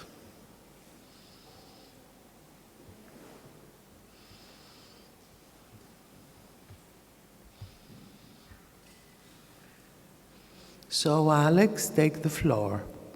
Victoria Square Project is a social project that was created by the American artist Rick Lowe upon an invitation to participate in Documenta 14 in collaboration with the Greek artist Maria Papadimitriou. Based at Elpidos 13, a street adjacent to Victoria Square, VSP is a community-based open free space for everyday cultural and creative engagement, cultural celebrations and artistic production. VSP is a place for cross-cultural gatherings that connects local communities, neighborhood residents and businesses, local authorities, stakeholders, organizations and cultural agents. VSP envisions to be catalyst for highlighting the importance of culture, art, education and creativity in building a more humane and sustainable society. The ground floor and basement of Elpidos Street function as a multi-use space for commons, workshops and exhibitions. Currently, VSP programs consist of workshops, exhibitions, events, the one-to-one in the Victoria Post newspapers and residency programs. In addition, VSP is a meeting space for community members, including residents originating from Europe, Asia, Africa, as well as North and South America.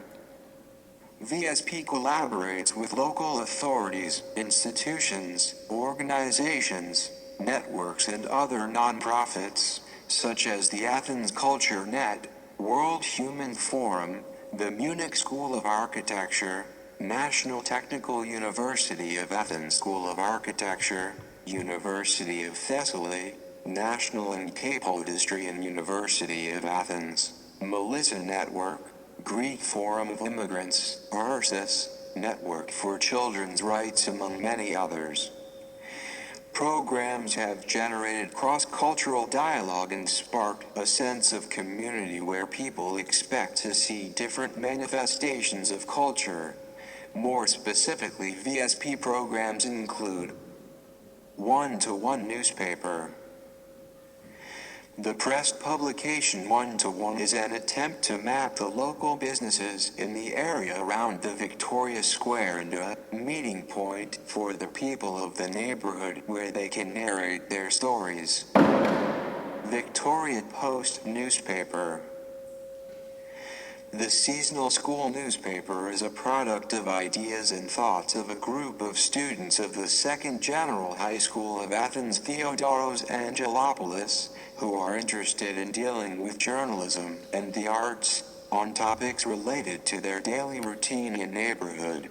It is an endeavor to bring pupils into contact with the creation, use and expressions of the concept of the printed form. Workshops. VSP works with artists from many disciplines to provide workshops as a way of building community and training in artistic practices, such as silkscreen printing, weaving, knitting, collage, mosaic, photography, video and urban planning. Artists and/or workshop leaders design activities and recruit participants from VSP networks and beyond, bringing together diverse participation. Exhibitions. Elpidos 13 is a place to present ideas and products generated by neighborhood residents, local communities, artists, and craftsmen.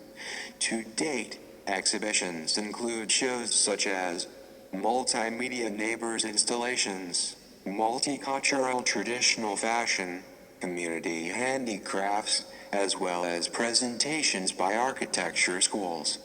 LABattoir 13 also hosts exhibitions by leading contemporary artists. Events.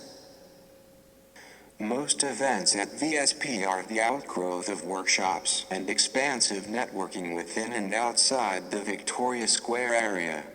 They aim to activate the public space of LABattoir Street. VSP has hosted African fests, storytelling nights, fashion shows, film screenings, outdoor performances, weekly open lunches, and university courses. Residency program just across at LABattoir 16, 3 apartments rented by VSP host resident artists, researchers, and academics. Participants are invited based on their expressed interest and experience working with diverse communities. They produce workshops, performances, exhibitions, writings, videos, and/or projects within the neighborhood. VSP aims to reflect the economic, demographic, and socio-cultural challenges associated with Victoria Square, an ancient middle-upper-class neighborhood at the heart of Athens, having since lost its former status. Victoria Square Project aspires to bring together the rich entanglement of history, peoples, ideas, cultures, and objects to create awareness on the diversities and commonalities of contemporary societies. Under this context, VSP became and continues to be an exemplary community project in which private and public actors as well as bottom-up initiatives join forces for the well-being of society. It provides the assets, the environment, and the empowerment of expressing and sharing creativity. Extroversion, openness, and flexibility are some characteristics that encourage social relations. Thus, VSP is able to transgress the social, cultural, and economic barriers and eliminate the sentimental discomfort that newcomers may experience in a new country. Finally, VSP offers to the local community a vivid alternative example to xenophobic behaviors and social mistrust by accentuating common social and cultural grounds between the different communities. Victoria Square Project was inspired by the previous project of Rick Lowe in Houston called Project Row Houses and the one of Maria Papadimitriou called TAMA, Temporary Autonomous Museum for All. In the context of E14, it started as an art project. It developed organically into what it is today in direct connection to the environment in which it functions. Since VSP has started its research and action, we can detect its effects in 3 different directions. First, it arose awareness in the mainstream media and the general public for the relevance and the importance of social engaged art programs. During the D14 exhibition, 3 months in total, 11,000 people visited. Secondly, it created a new work of art that generated its own economy. 3 job opportunities have been created, 9 resident artists have been invited, 3 apartments and a ground floor store were rented, and further development will create new remunerated collaborations. Third, and most important, it affected the microclimate of social, cultural, and financial interactions in the neighborhood. Elements of African, Asian, European, and American cultures have been put forward through the events, exhibitions, and workshops that VSP has hosted. The adjacent shops, restaurants, coffee shops, and other businesses have increased their clientele, and the benefit in the economy of the area is to be determined as hundreds of events have been hosted and 1,000 people have participated and contributed financially and socially. The project and its people have become the mediator inside the community.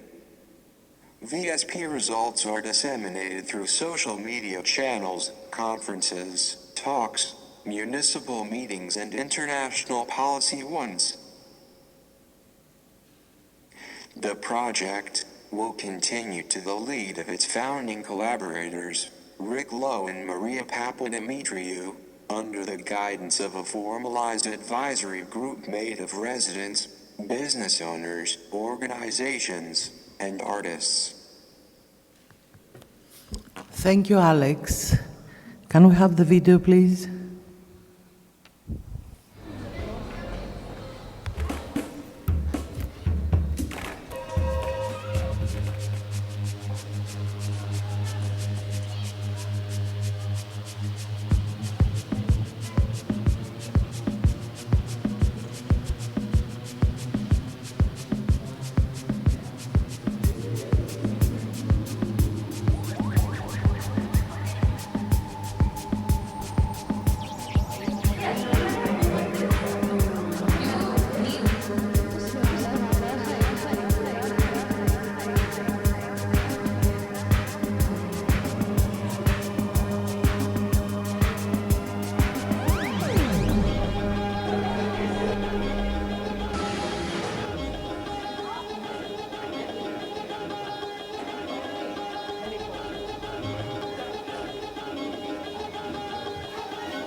Victoria Square project. Thank you very much, Maria Papadimitriou. Maybe the most successful socially engaged project in Greece. I would like to invite also the contributors here for a short Q&A. I know you're a little bit tired. We don't have to spend long time. Basically has to do with two issues. Number one, if there is any questions that you'd like to, issues that we'd like to discuss in terms of understanding. And secondly, very important as well, we talk about post-Europe. This is our discussion theme. And in a way, let's say we have here some approaches, and the approaches that can be related also to possibilities, like possible futures for Europe. So you may as well also want to put a question regarding how those approaches can be used in very specific cases, or even cases that relate also to your countries or to your residents. Okay?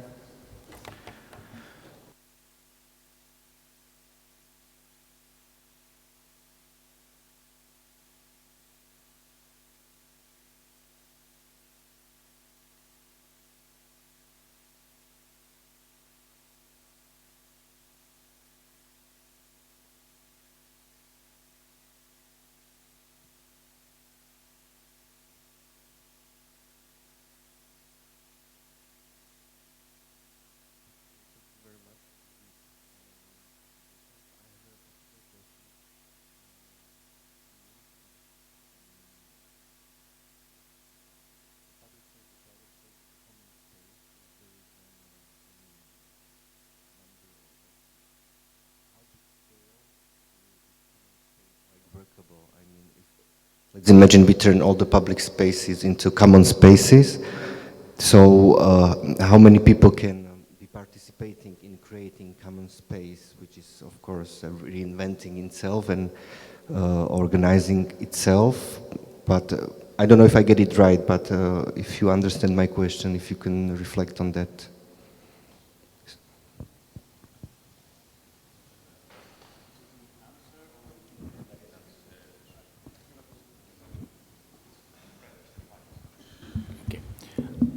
Yes, I'm sure you can answer the question yourself too. It's not a matter of number, but it's a matter of forms of relations being developed through practices of sharing. What I try to emphasize is the fact that it's not depending on a certain pre-existing community that will develop this process. The practices of sharing through space and the production of common space actually expands existing communities, questions their defining perimeters. Therefore, maybe we could say, responding to what you're raising, is that a kind of interesting criterion through which we can evaluate practices of sharing as potentially gesturing towards an emancipatory future is the fact that they tend on an expansion rather than on delimiting themselves within a closed perimeter. Therefore, if it starts with a certain limited amount of people, it ceases to be necessarily open to inviting newcomers, and thus always being in the process of expanding, and thus going beyond existing or potential borders of identity or homogeneity.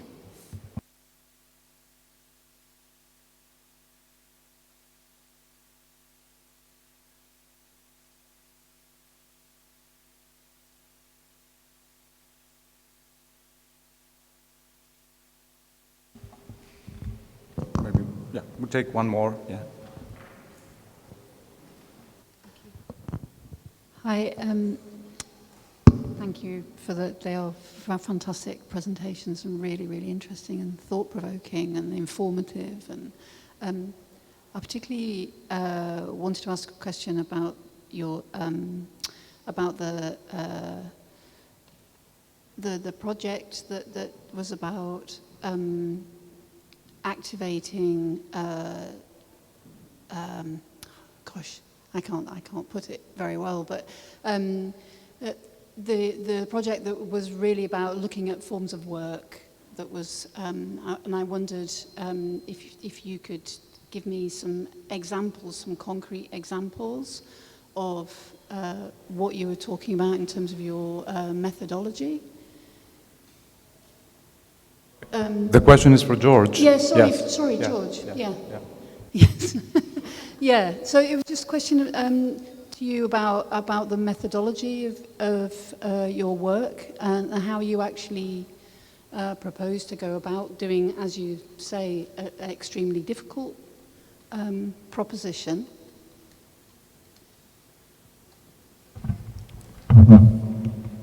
Okay, I'm not moving it. Well, just to explain a little bit, what we are doing is that we have opened this social cooperative enterprise, and at the same time, most of us have also other jobs, or we continue studying, and we are also activists, having all these multiple identities. We are trying to connect them somehow. Personally, I'm still a student. I'm in 2 master's degrees. And what I'm trying to see, we are developing,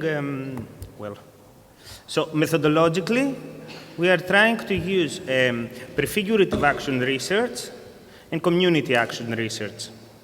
And we are trying to find tools to document what's going on from urban stories, photographs, etc., and trying to map what is going on the first side.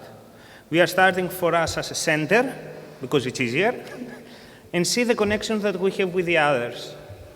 A new member of us, Nikos Haralambidis, he's a student in audiovisual arts department in Corfu, and he's building a program through a game engine to try and map all this in different levels. From the practical, I'm using also engaged theory by James. There is the practical level, what we are doing, small things like this, services, products, synergies, projects, networks, and infrastructures, which for us is the most important because they can act as multipliers. Just imagine a common logistics center in Thessaloniki. So instead of 6 or 7 cooperative supermarkets, we can have even more. On the other hand, we want to see where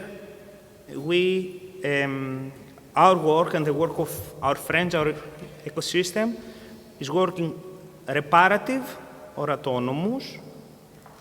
And we use the 7 distinct, I use the 7 distinct activity spheres of the trajectory of capitalism of David Harvey. It's just to take a photo of how the situation is. We cannot predict the future, but we can have some variables to check.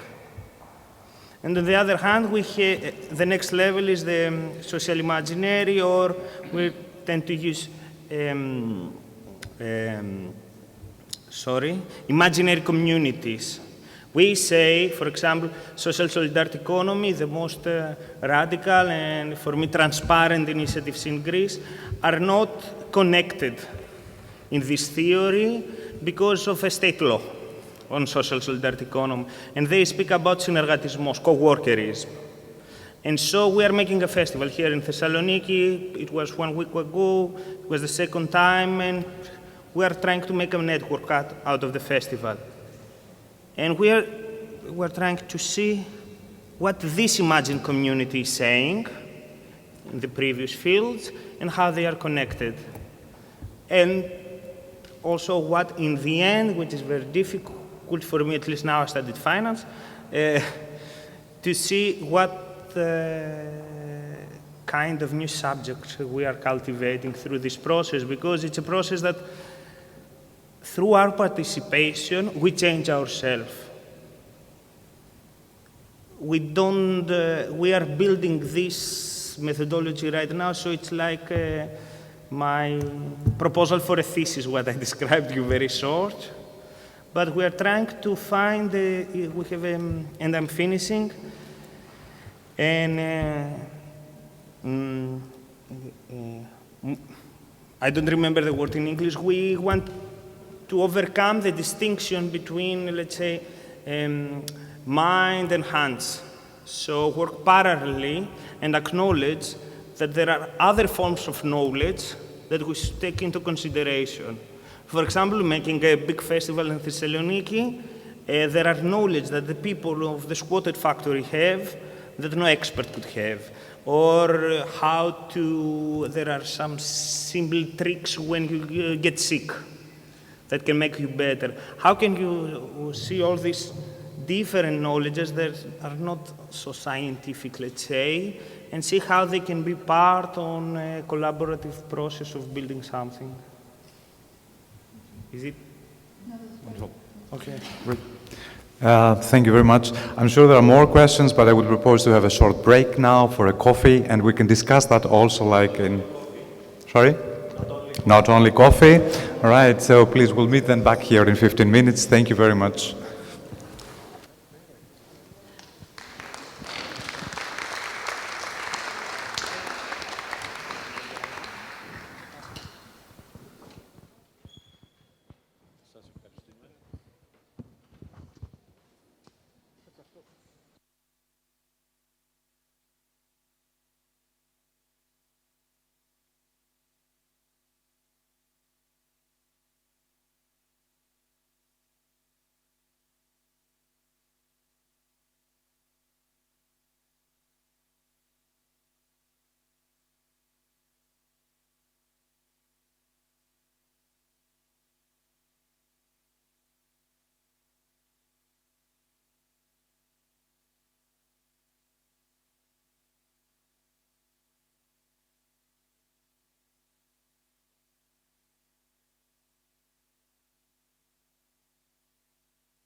Σιγά σιγά θα ξεκινήσουμε, οπότε παρακαλώ περάστε προς τις κερκίδες. We are about to begin.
Παρακαλώ, αν έχετε την καλοσύνη να καθίσουμε και να ξεκινήσουμε.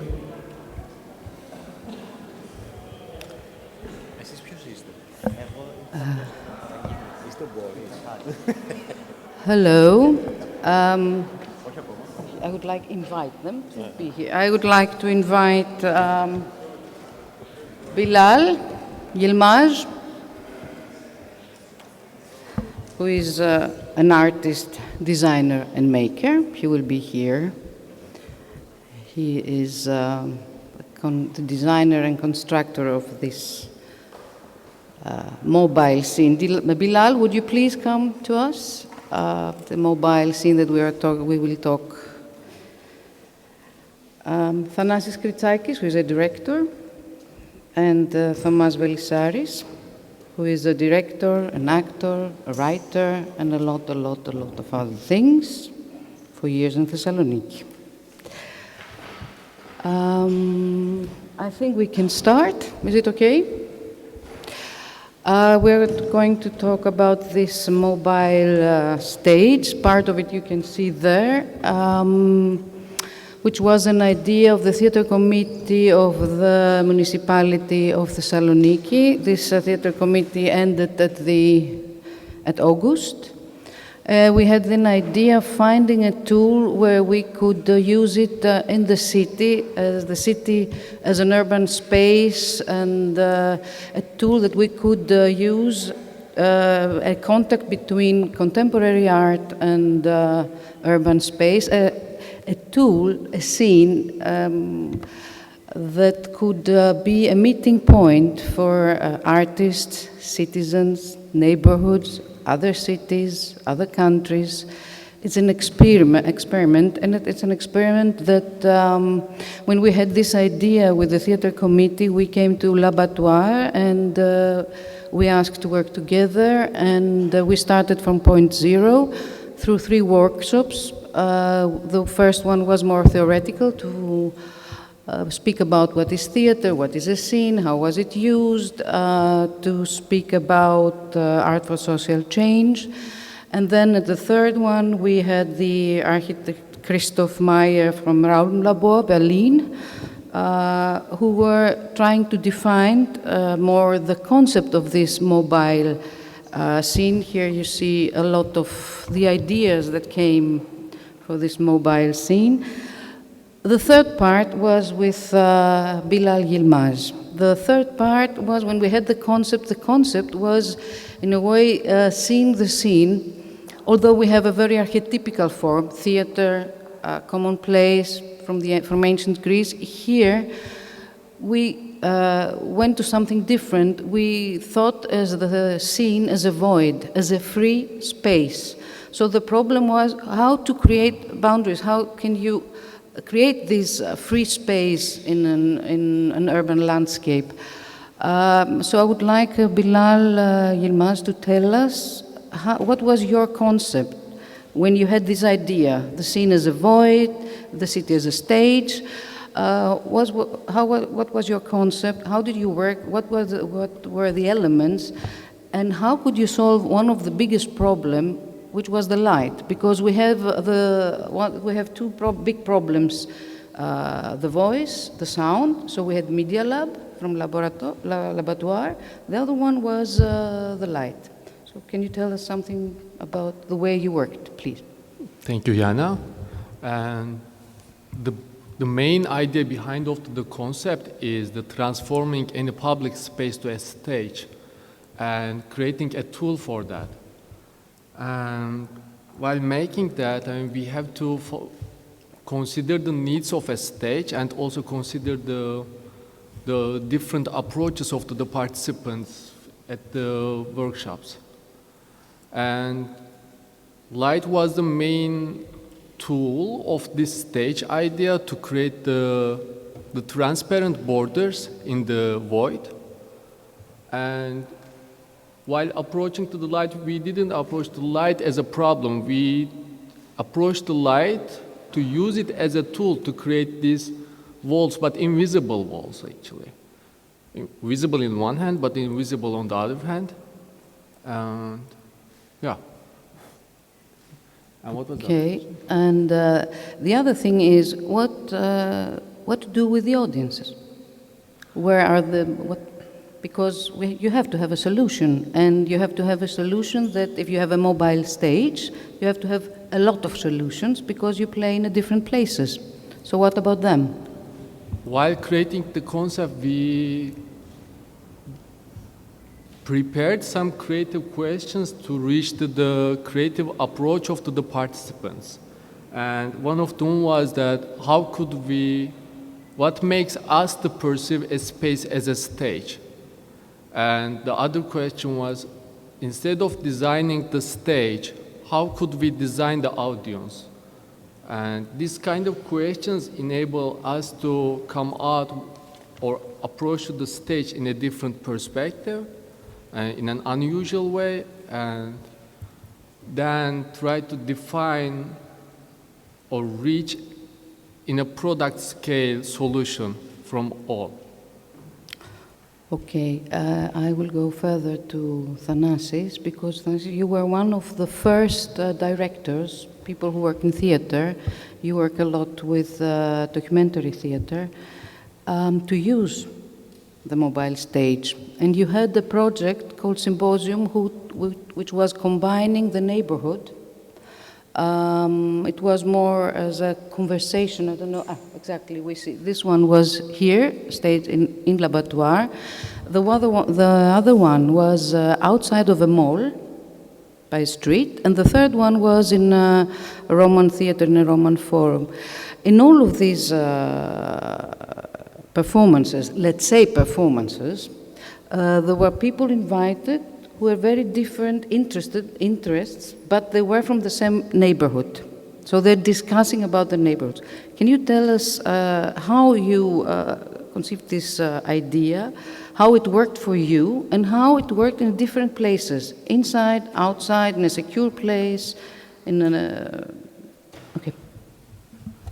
Yeah, I would like to focus more on the second and the third symposium, because these two performances are characterized by the same structure. This same structure helps us to notice some differences and some similarities in the way that the mobile stage works from the perception of the audience. Symposium 2 took place on the sidewalk of again its own street. It's not this one, it's the other one. We used the whole mobile stage in order to create a square, like an arena, with the audience and the participants of the performance both inside. This formation created the illusion that the audience was also a participant of the entire show. Throughout the show, the audience became increasingly involved. The level of involvement became so high that the boundaries between audience and participants were abolished. Some spectators intervened by speaking in the microphone or even tried to stop the show. The stage caused its own abolishment, and the participants and the audience became one body, exactly in the spot where the boundary existed between them. The third symposium took place, this one is the second one, okay, in the side of the street. This one is in the Roman Forum, is the third one. The third symposium took place in the ancient theater of Roman Forum in the center of the city. The formation of the mobile stage in this performance was totally different. An ancient theater creates a very clear boundary between the stage and the audience. We speak now for a classical form of theatrical situation in which the mobile stage was the frame of the participants, that they were on stage like a scenery. The stage was used in order to achieve the illusion of the biggest possible distance between the audience and the performance. The result, of course, was that the audience did not participate and were not involved so much in the performance. However, this distance was a crucial point. The audience observed real people on stage as if they were performers or actors in a traditional show. This use of the mobile stage creates a critical observation of the reality, and the audience felt responsible for their lack of participation. In conclusion, we can understand that the main goal of art as a tool for social change is achieved through the different use of the mobile stage with two totally different ways. Both of them are crucial, and both of them must be put under the microscope through the continuous exercise with a mobile scene. Thank you. Very well. You're welcome. Thank you very much. Okay, you know, they had the questions. We speak in English, sorry, but we were prepared. Okay, so, Thomas, now it's your turn. Darling, I would like to ask you, you had two different experiences. with the mobile stage. The one was that you were, let's say, the more theatrical one because you used a specific text by Coltes with actors, professional actors, trying to experiment the uses of the mobile stage outside, in front of the mall. This is the one experience. The other one is you as a performer.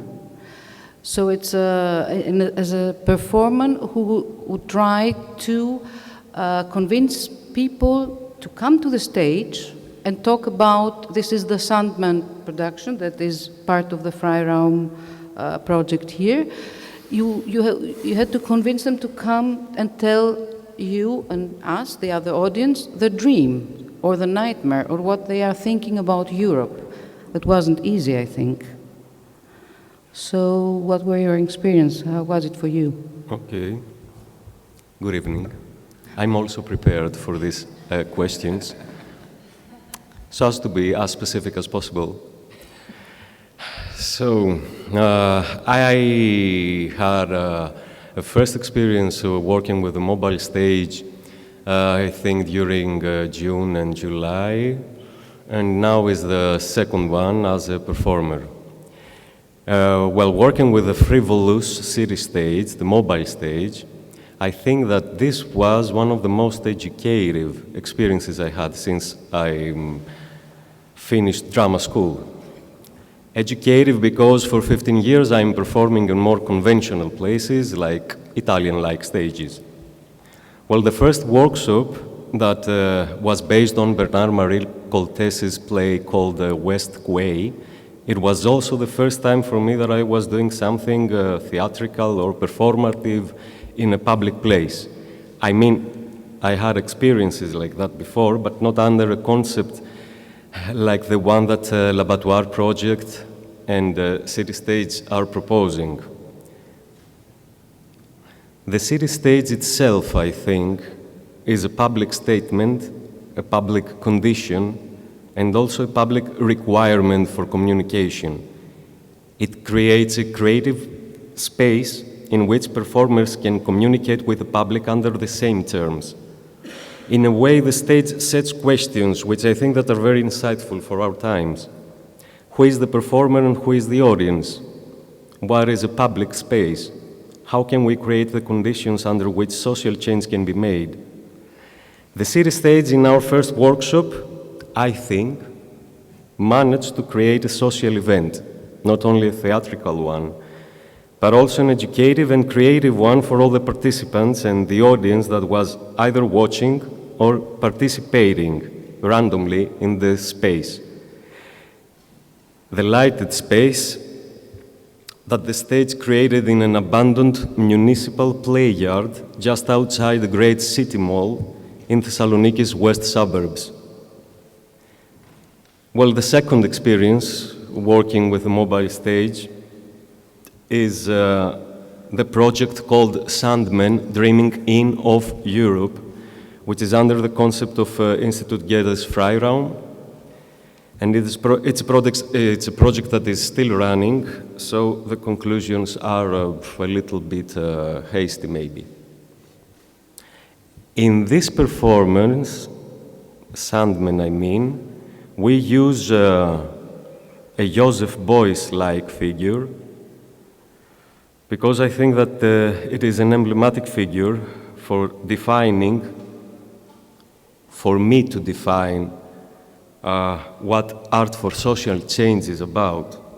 In the project Sandman, we could say that the work of art is the way people think and the way they are trying to express what they are thinking, which is in a way my definition of what Joseph Beuys's social sculpture is about.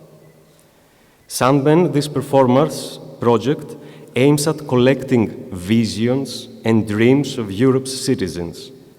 I think that it could be very interesting if we could create a database-like community that we would be able to share our visions and our dreams for Europe. During the process of this performance, we managed to take public statements of the audience that was watching the initiative performance of the project, but also of people that were just passing by. we came up to a rather hasty, but a rather insightful conclusion. People, Europeans in Thessaloniki, are mostly visioning for Europe, or to be more specific, for post-Europe, social solidarity, friendship, mutual aid, mutual assistance, social absorption for refugees and financial immigrants, urgent changes in the financial political system in Greece and in Europe in general. But I would like to mark what do citizens are dreaming of.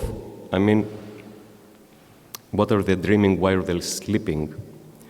Just because when you ask somebody to share a vision that he or she has about Europe, you aim at people's conscience and you can get a maybe random but also prepared answer, we thought that it might be interesting if we could aim at people's subconscious. The conclusions are rather interesting and in a way disappointing for the anthropological future in Europe. You see, most of the dreams that were stated during the performance, and mostly from people between 16 to 35 years old, were dreams of deficiency. People are asked in rather nightmarish environments to do something that is not named or specified, and they don't know what to do because they feel deficient. They feel anxious, distressed, knowing that they can't achieve what they are asked to. I think that we can concentrate on these two words, solidarity on one hand and deficiency on the other, in Europe's most creative ages. I mean human ages. I don't know what conclusions are going to be made during the project's continuity in the other participating cities of the Freiraum program, but I think that many and very interesting questions can be set. I would like to vision in this project European citizens to discuss more openly and not subconsciously for their real problems and decide for rather new and creative solutions in the post-Europe environment. I would like to believe that art can prepare social change. I see the mobile city stage as a tool that creates a social condition in public spaces and can be used in many ways for artists and the public to co-found a free space of creativity and a post-Europe social engagement. I'm curious and rather anxious for the continuity of the project and open to help in any way it's possible. Thank you.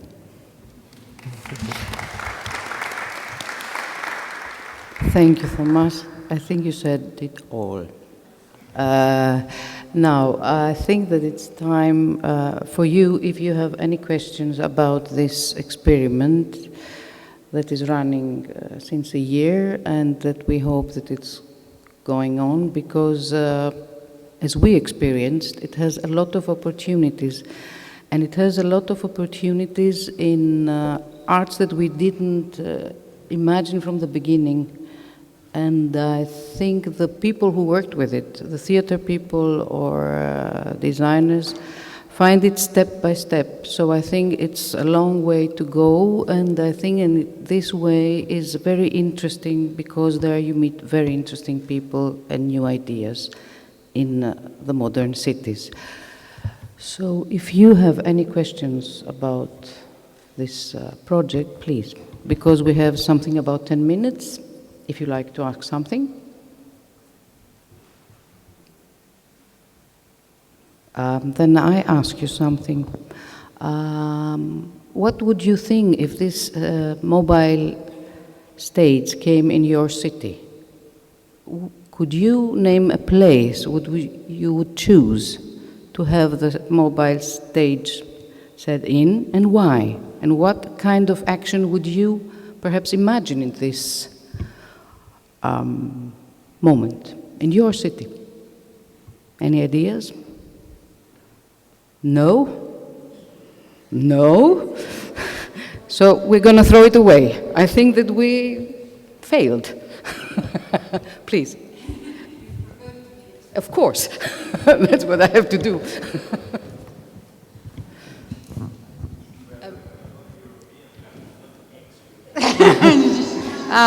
We don't know. We don't know what you are. I'm sorry. Well, it excites me because it seems like it's an invitation. and it's an open invitation. So I could see that as a space that is open for anybody to come. And similarly, I watched the video of the performance that you talked about, and that people coming along and saying something, but it would be nice if it was something that was possible for it to be spontaneous, people just come along and be able to speak. So I think as an invitation, it's really dynamic. Mm-hmm. That's very vague, I know, but yeah. Yeah. Thank you. In fact, rather than talking, I wish I could have shown you something, because I run in Tirana a space which is not mobile, it's static, but has the same function as a temporary space.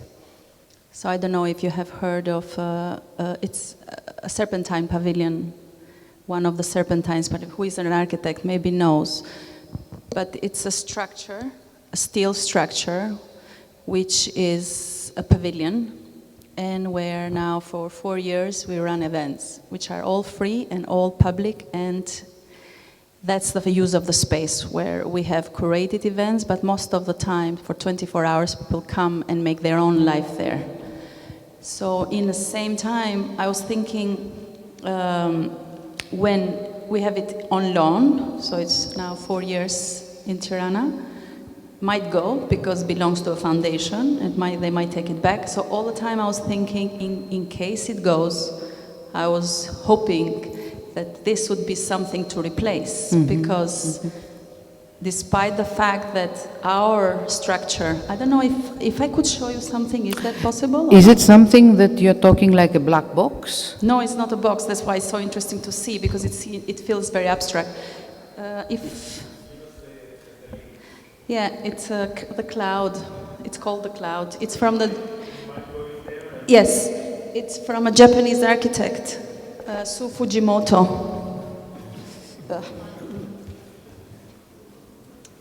Well, maybe just a picture. Okay. YouTube.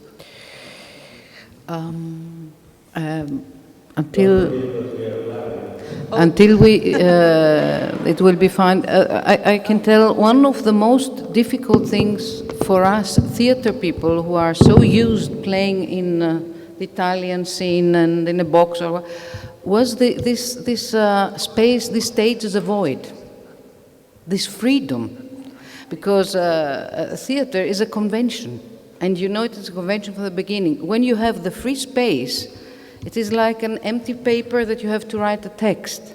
So you have to invent the thing that you are going to do. You have to invent it to be correct with this empty space. And this is something, I think, very experimental and very new as a concept, for Thessaloniki at least. Please.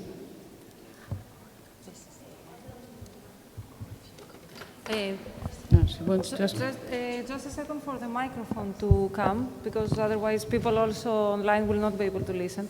The interesting thing on what Jana just said is that we are missing now one director who was the first one who actually did a workshop for the stage. And he was Yannis Paraskevopoulos, who couldn't come today because he had other engagements. But he was one of the people who were very concerned in the beginning of how do you design a stage for public space. He was very negative. He was part of the committee and said, what are you going to do? Yes. It will never work, it's just a scenery. We need, for performances, we need a proper stage. We can't do things in the public space. So we challenged him to give the first workshop for using the stage. And as soon as he started using it and experimenting with it, he realized its potential.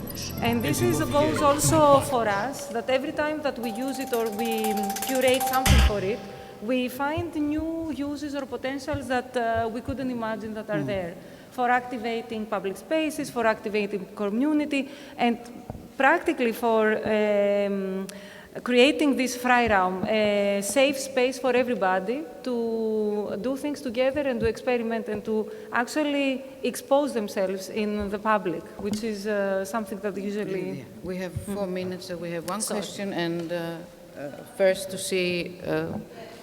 but we had the question. So, no, it's fine, but because we have the limit of the time. No, I thought we are playing, so... Are we playing? So this is the space. Did you see the structure there? Nisi për të tretin festivalires, ku për 2 javë do të ketë performanca nga 214 artistë nga 18 shtete të botës. Instalacioni I res është realizuar nga artisti japonez Sou Fujimoto 3 vite më parë, duke u shndërruar në një ambient për aktivitete të shumta kulturore. So basically we do events outside and inside of the club. And that's where what I meant, if this goes away... It's like a scenery. You use it as a scenery or to make a specific space? No, I mean, I hope this inside there is an auditorium. Like you have the schools. Okay. It's like an auditorium, so they are inside, there are events happening. And when I have this festival, it's also outside because it's larger audience. But inside is for intimate events of all sorts, debates, discussions, performance, dance mainly. And but that's for 24. It's open space. It has no windows, no doors, so people go and come in and come out. And it's really interesting how it makes its own life. And this is what I meant. This is a curated event, and once a year I do this festival. But for 4 years, it's been having events of all kinds, from films to discussions to. And that's what I was going to say. That it reminded me from the moment you said we are talking about the mobile stage. Ours is not mobile; it's a permanent. But the way how it is and where it is, it has almost that kind of independent life. Okay. Thank you very, very much. It was very interesting. Your question, please. Okay, I'll try to be short. So thank you for your presentation. And this is really important to me because somehow, and I would like to ask you that, you are probably all familiar with Augusto Boal. Somehow, have you tried to not only to deal with the space itself and to manage the public space itself, to transform it into the scene, but to confront the social narrations which are fragile, which are, okay. Which are fragile and which are delicate in your society. I mean, okay, it's obvious that the participation is the core force, but in the terms of Augusto Boal, it's more, I think that Thanasis is more near about what you asked, and in a way, the performance that Thomas did. But Thanasis, you want to say something about it?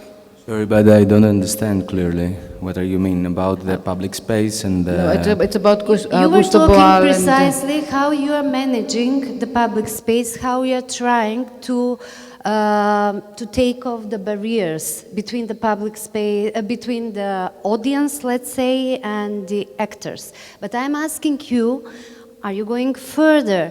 Are you the idea of confrontation, confronting somehow on a deeper level? Are you experimenting in that direction? Yeah, how we can make how the audience can be the participant or the actor at the same time. Not only the participant, but how they can, how they can give their input to the theme that you are raising, to the questions that you are raising.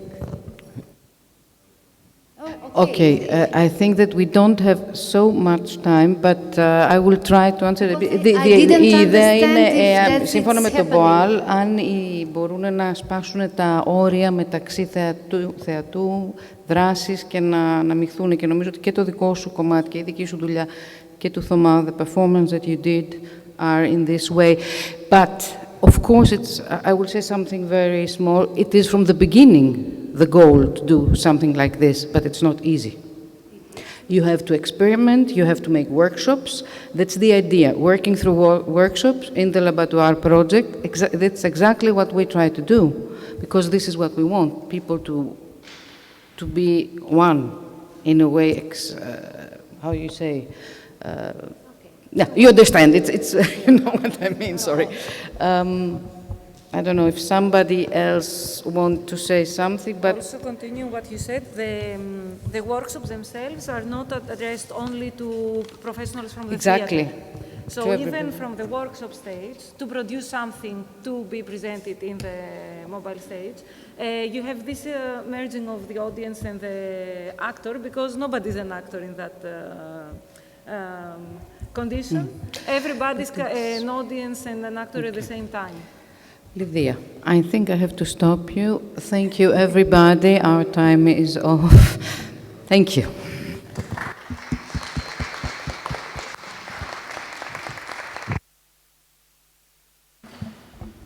Thank you, Jana, for being such a good moderator and keeping with the time. Now I'd like to invite Vasiliki Grammatikogianni, who is a journalist and writing on environmental and European issues. So far, we've listened to a lot of maybe theoretical or practical approaches for alternatives, for imagining an alternative Europe for the future. And I think maybe Vasiliki, as a journalist, will be the most pragmatic thing that we heard all day. I don't know. Hello, for me. I think that after so many interesting projects, my speech is going to be a little boring, but I try to be brief and on time. Post-Europe. The much feared triumph of the populist movement in the European election didn't happen.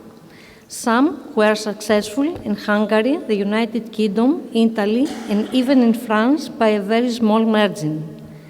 The Greens were the real surprise, even though it was expected.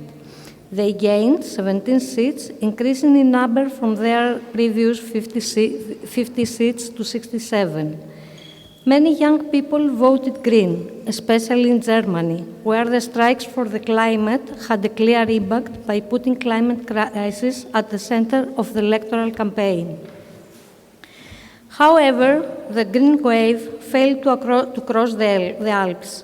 In Italy, in Greece, and in many southern and eastern European countries, they didn't manage to convince citizens for the environmental emergency. Maybe because voters considered economic crisis and unemployment as bigger problems than climate crisis. The Liberals had also been very successful in the election. The center-right, the EPP, and center-left parties, S&D, Social Democrats, have held their ground thanks to the Spanish and to the overwhelming enthusiasm in the Netherlands from Frans Timmermans. Parliament could play a central role in providing proposal and leadership in order to avoid all these centrifugal forces we faced before the European election. We will see in coming crucial years. What is at stake now in Europe? If we want to answer this question, we have to wonder what is at stake internationally. The emergence of a multipolar world and the increasing trends of global competition from third countries, the neighboring region of uncertainty, climate change, and of course the migration flows are some examples that the world is changing and a strong Europe is a necessity. In my opinion, we live at the end of an era and the beginning of another. Let me to explain what I mean. Economists consider markets as a natural situation in humanity, but this is not true. Capitalism is just a social construction. as feudalism used to be before capitalism.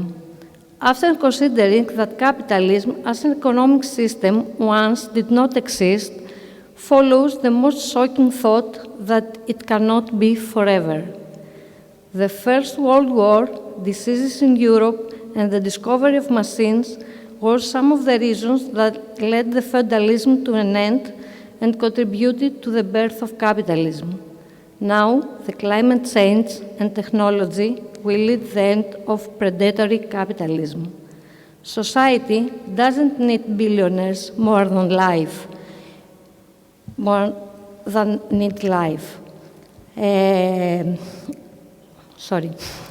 Society doesn't need billionaires more than life needs a planet. The world needs democracy and humanity needs civilization. So, which is going to be the future of Europe as a divided continent in an unsustainable world, in a changing world? None. Only united we win in the new world. In this election, we gain time. Europe will be consolidated when understood that mission is to safeguard and promote its values. The future of Europe is its values: education, culture, security, employment, health, and equality. I'm going to say a declaration of the most discussed commissioner, Mr. Margaritis Kinas, because of the name of his committee. We protect our way of life in Europe. The treaty reminds us that the EU is founded on the respect for human dignity in a society in which pluralism, non-discrimination, tolerance, justice, solidarity, and equality between women and men prevail. But this declaration should not stay empty words.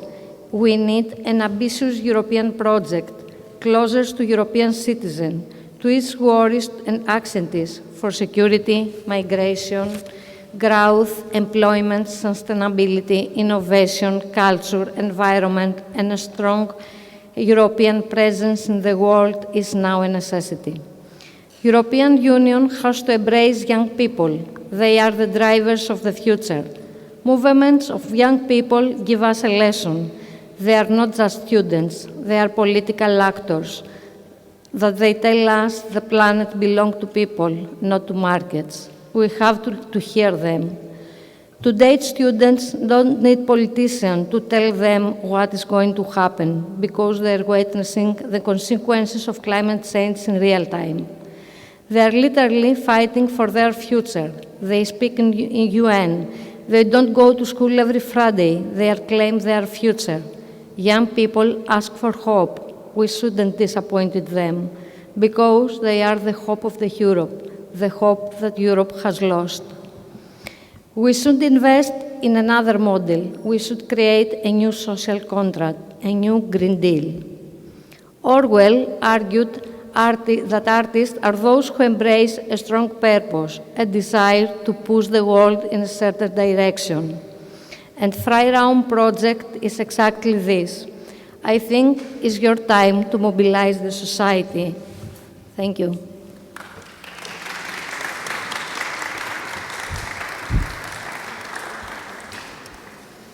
We have some time if someone wants to ask something.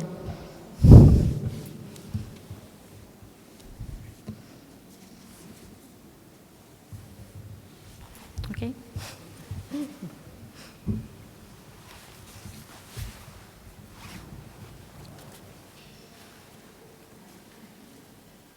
Thank you. I don't know if anybody has any question. I think you did bring us back to reality. And now, for a final speaker, Jane Dalton from Artists and Curators of Carlisle. It's nice that we're closing this small conference with our first partner for Freiraum, as Thessaloniki. We'll do a short performance. It's going to be a short performance. Contribution.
I'm used to not having to learn other languages. Empistosini.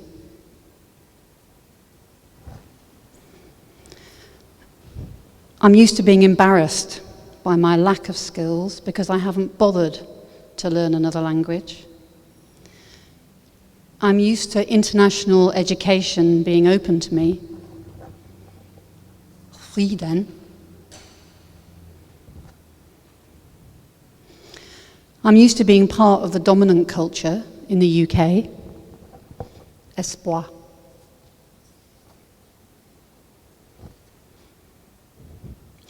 I'm used to feeling that others could see me as entitled or arrogant because of that. I'm used to being excited by a phrase book in any language. I'm used to feeling foreign. Od nepastonje vo postonje. I'm used to feeling set apart from the rest of Europe.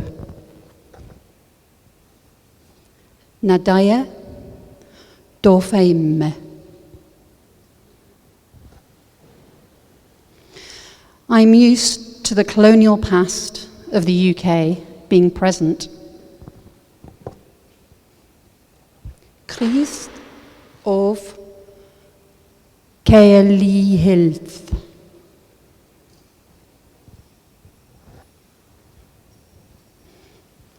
Monarchy creates the pyramid society.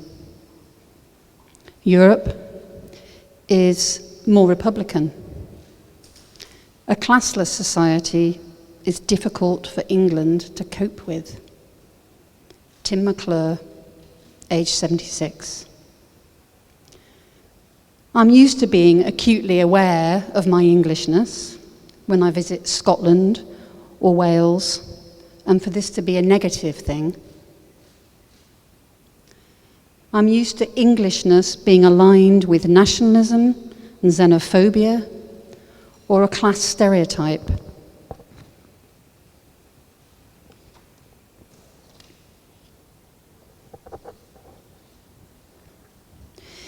It seems to me that freedom of movement and easy mobility comes when people are comfortable with difference and have no fear of otherness, language, culture, religion. You're more likely to achieve that when you solve the problem of the unequal society, which breeds nationalism, anger, and stasis. Barbie, age 70. I'm used to my English identity being contested.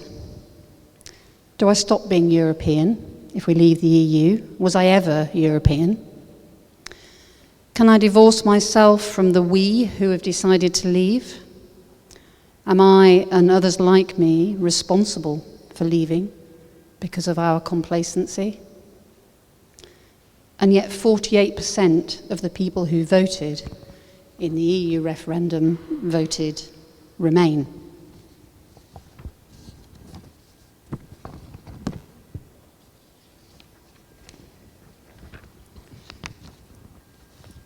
A unified Europe is an ideal that we went into with hope. Norel. As time passes by, the realities of life and politics drain our hopes and ideals, and we became lost in skepticism and blame. Norel Freeman, age 32.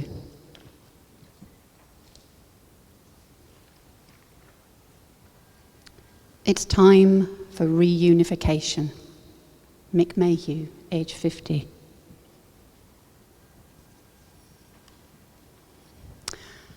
I want a Europe that is somewhere safe for young people to explore and work. I love having visitors to stay from Europe. Gillian Naylor, age 54.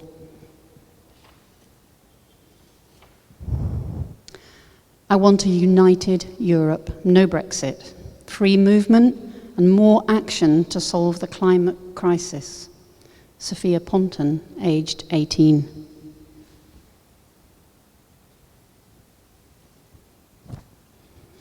In the UK, we already live in a place with more than one country. England, Northern Ireland, Scotland, and Wales. Our identity as a country is fragmented already. Being part of Europe helps combat our small island mentality, our isolationism. Mobility is a powerful issue.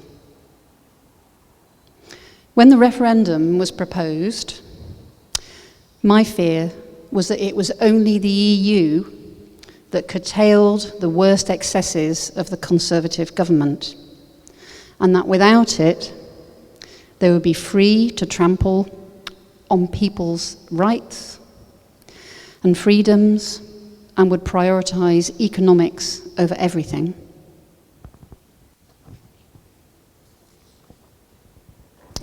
Proposing the idea of post-Europe refocuses our sights into the future. I'm uncertain what that future will be, but the act of proposing the idea and opening discussions is vital for those of us who wish to reignite the dying embers of hope. Barbie.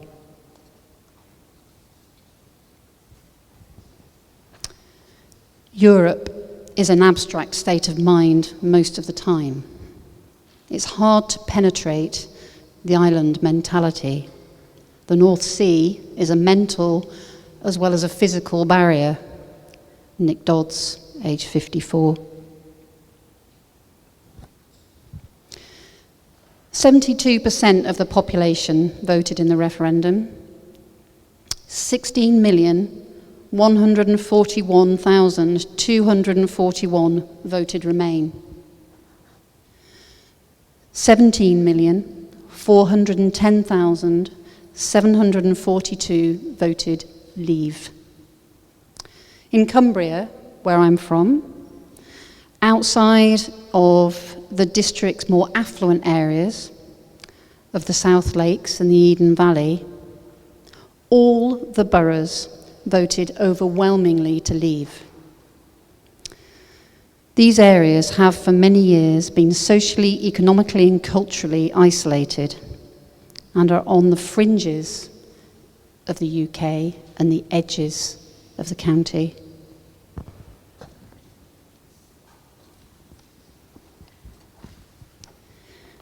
People need to unite over common understanding. We need to emphasise communication between countries.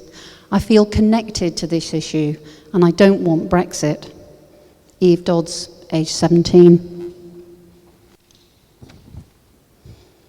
In Carlisle, there was a 74.6% turnout to vote. 23,788 voted Remain. 36,895 voted Leave. This picture is repeated in the edges of Cumbria in Allerdale, Barrow and Copeland. In London, the exact opposite is true.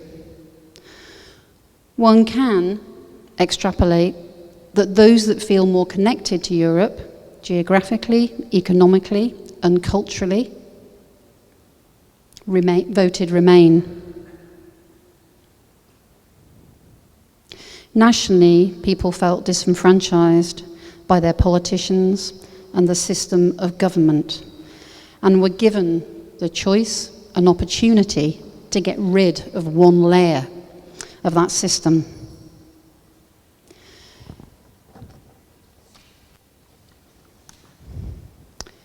Europe needs to start listening to the marginalised. Lulu.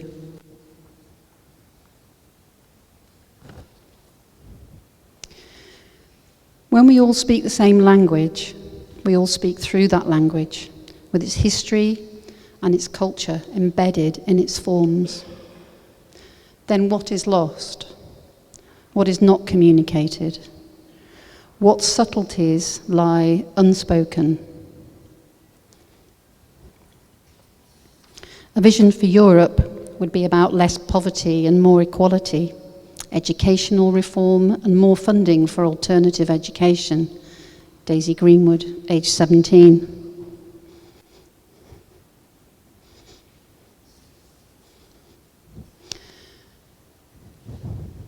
This morning, I got up about 7:30, 7:45, made a cup of tea for myself and my wife, and while they were brewing, I fed the cats.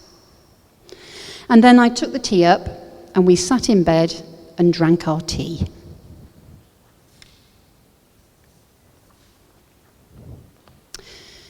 We've got 2 sick kids, 2 toddlers, and yet I'm pretty tired. I've got a sore throat now, so I think I'm coming down with some sort of nasty flu virus that has been brought back from my children's nursery, which happens sort of every other week. That's my exciting day. I think I'll go and get some chips. Football in the afternoon on the radio. I like that. And news from around the grounds and stuff. Blackpool, as always, lose. Thinking about age and time and everything coming together. Working morning for me. Had 4 hours sleep last night, 11 through 11 in the morning, 3 in the morning. Woke up with a thick head. Took a couple of blues to help me through the night.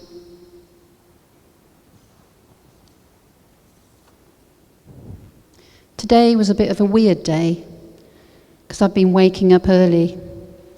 I've been worrying about a couple of things. That sort of feeling when everybody goes inside and nothing is really happening.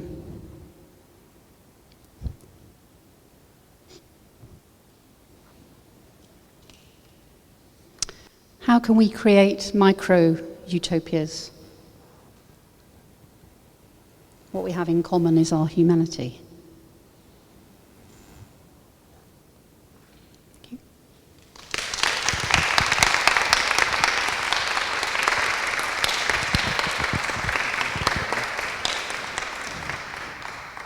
Jane, really thank you for that extremely touching lecture performance. And what a better counterpart of the voting session today in the UK Parliament, right? This is where those issues are actually discussed within this setting, right?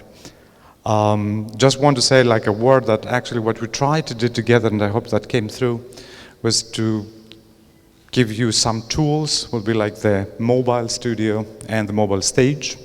And we also like set up a frame for possible content. I'm referring to all the participants and what they have presented so far.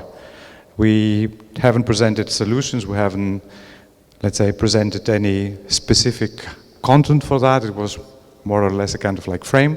So we hope we gave you a lot to think about. We hope we gave you a lot of like impulses also to act upon, possibly also react. And we will continue now with the last part of our overall evening. Well, personally, I feel I had a crash course on different possibilities. I think we managed to pack a lot of content in these 4 hours that we've been discussing. And the content is going to be available on YouTube for people who want to go back and refer to, or we can give some more information if you want and bring you in touch. For the closing performance, we're going to see a short performance by Eli Chrysidou, that is a visual artist from Thessaloniki. And 2 weeks ago, she had a workshop on the theme Post-Europe, a Work in Progress, with participants who worked on the idea of our perspective of Europe today. And they prepared together this installation that you see in the other side of the space. And this is a live interaction with music, with her using also elements of the stage. And I invite everybody to join. Thank you all for coming and for participating.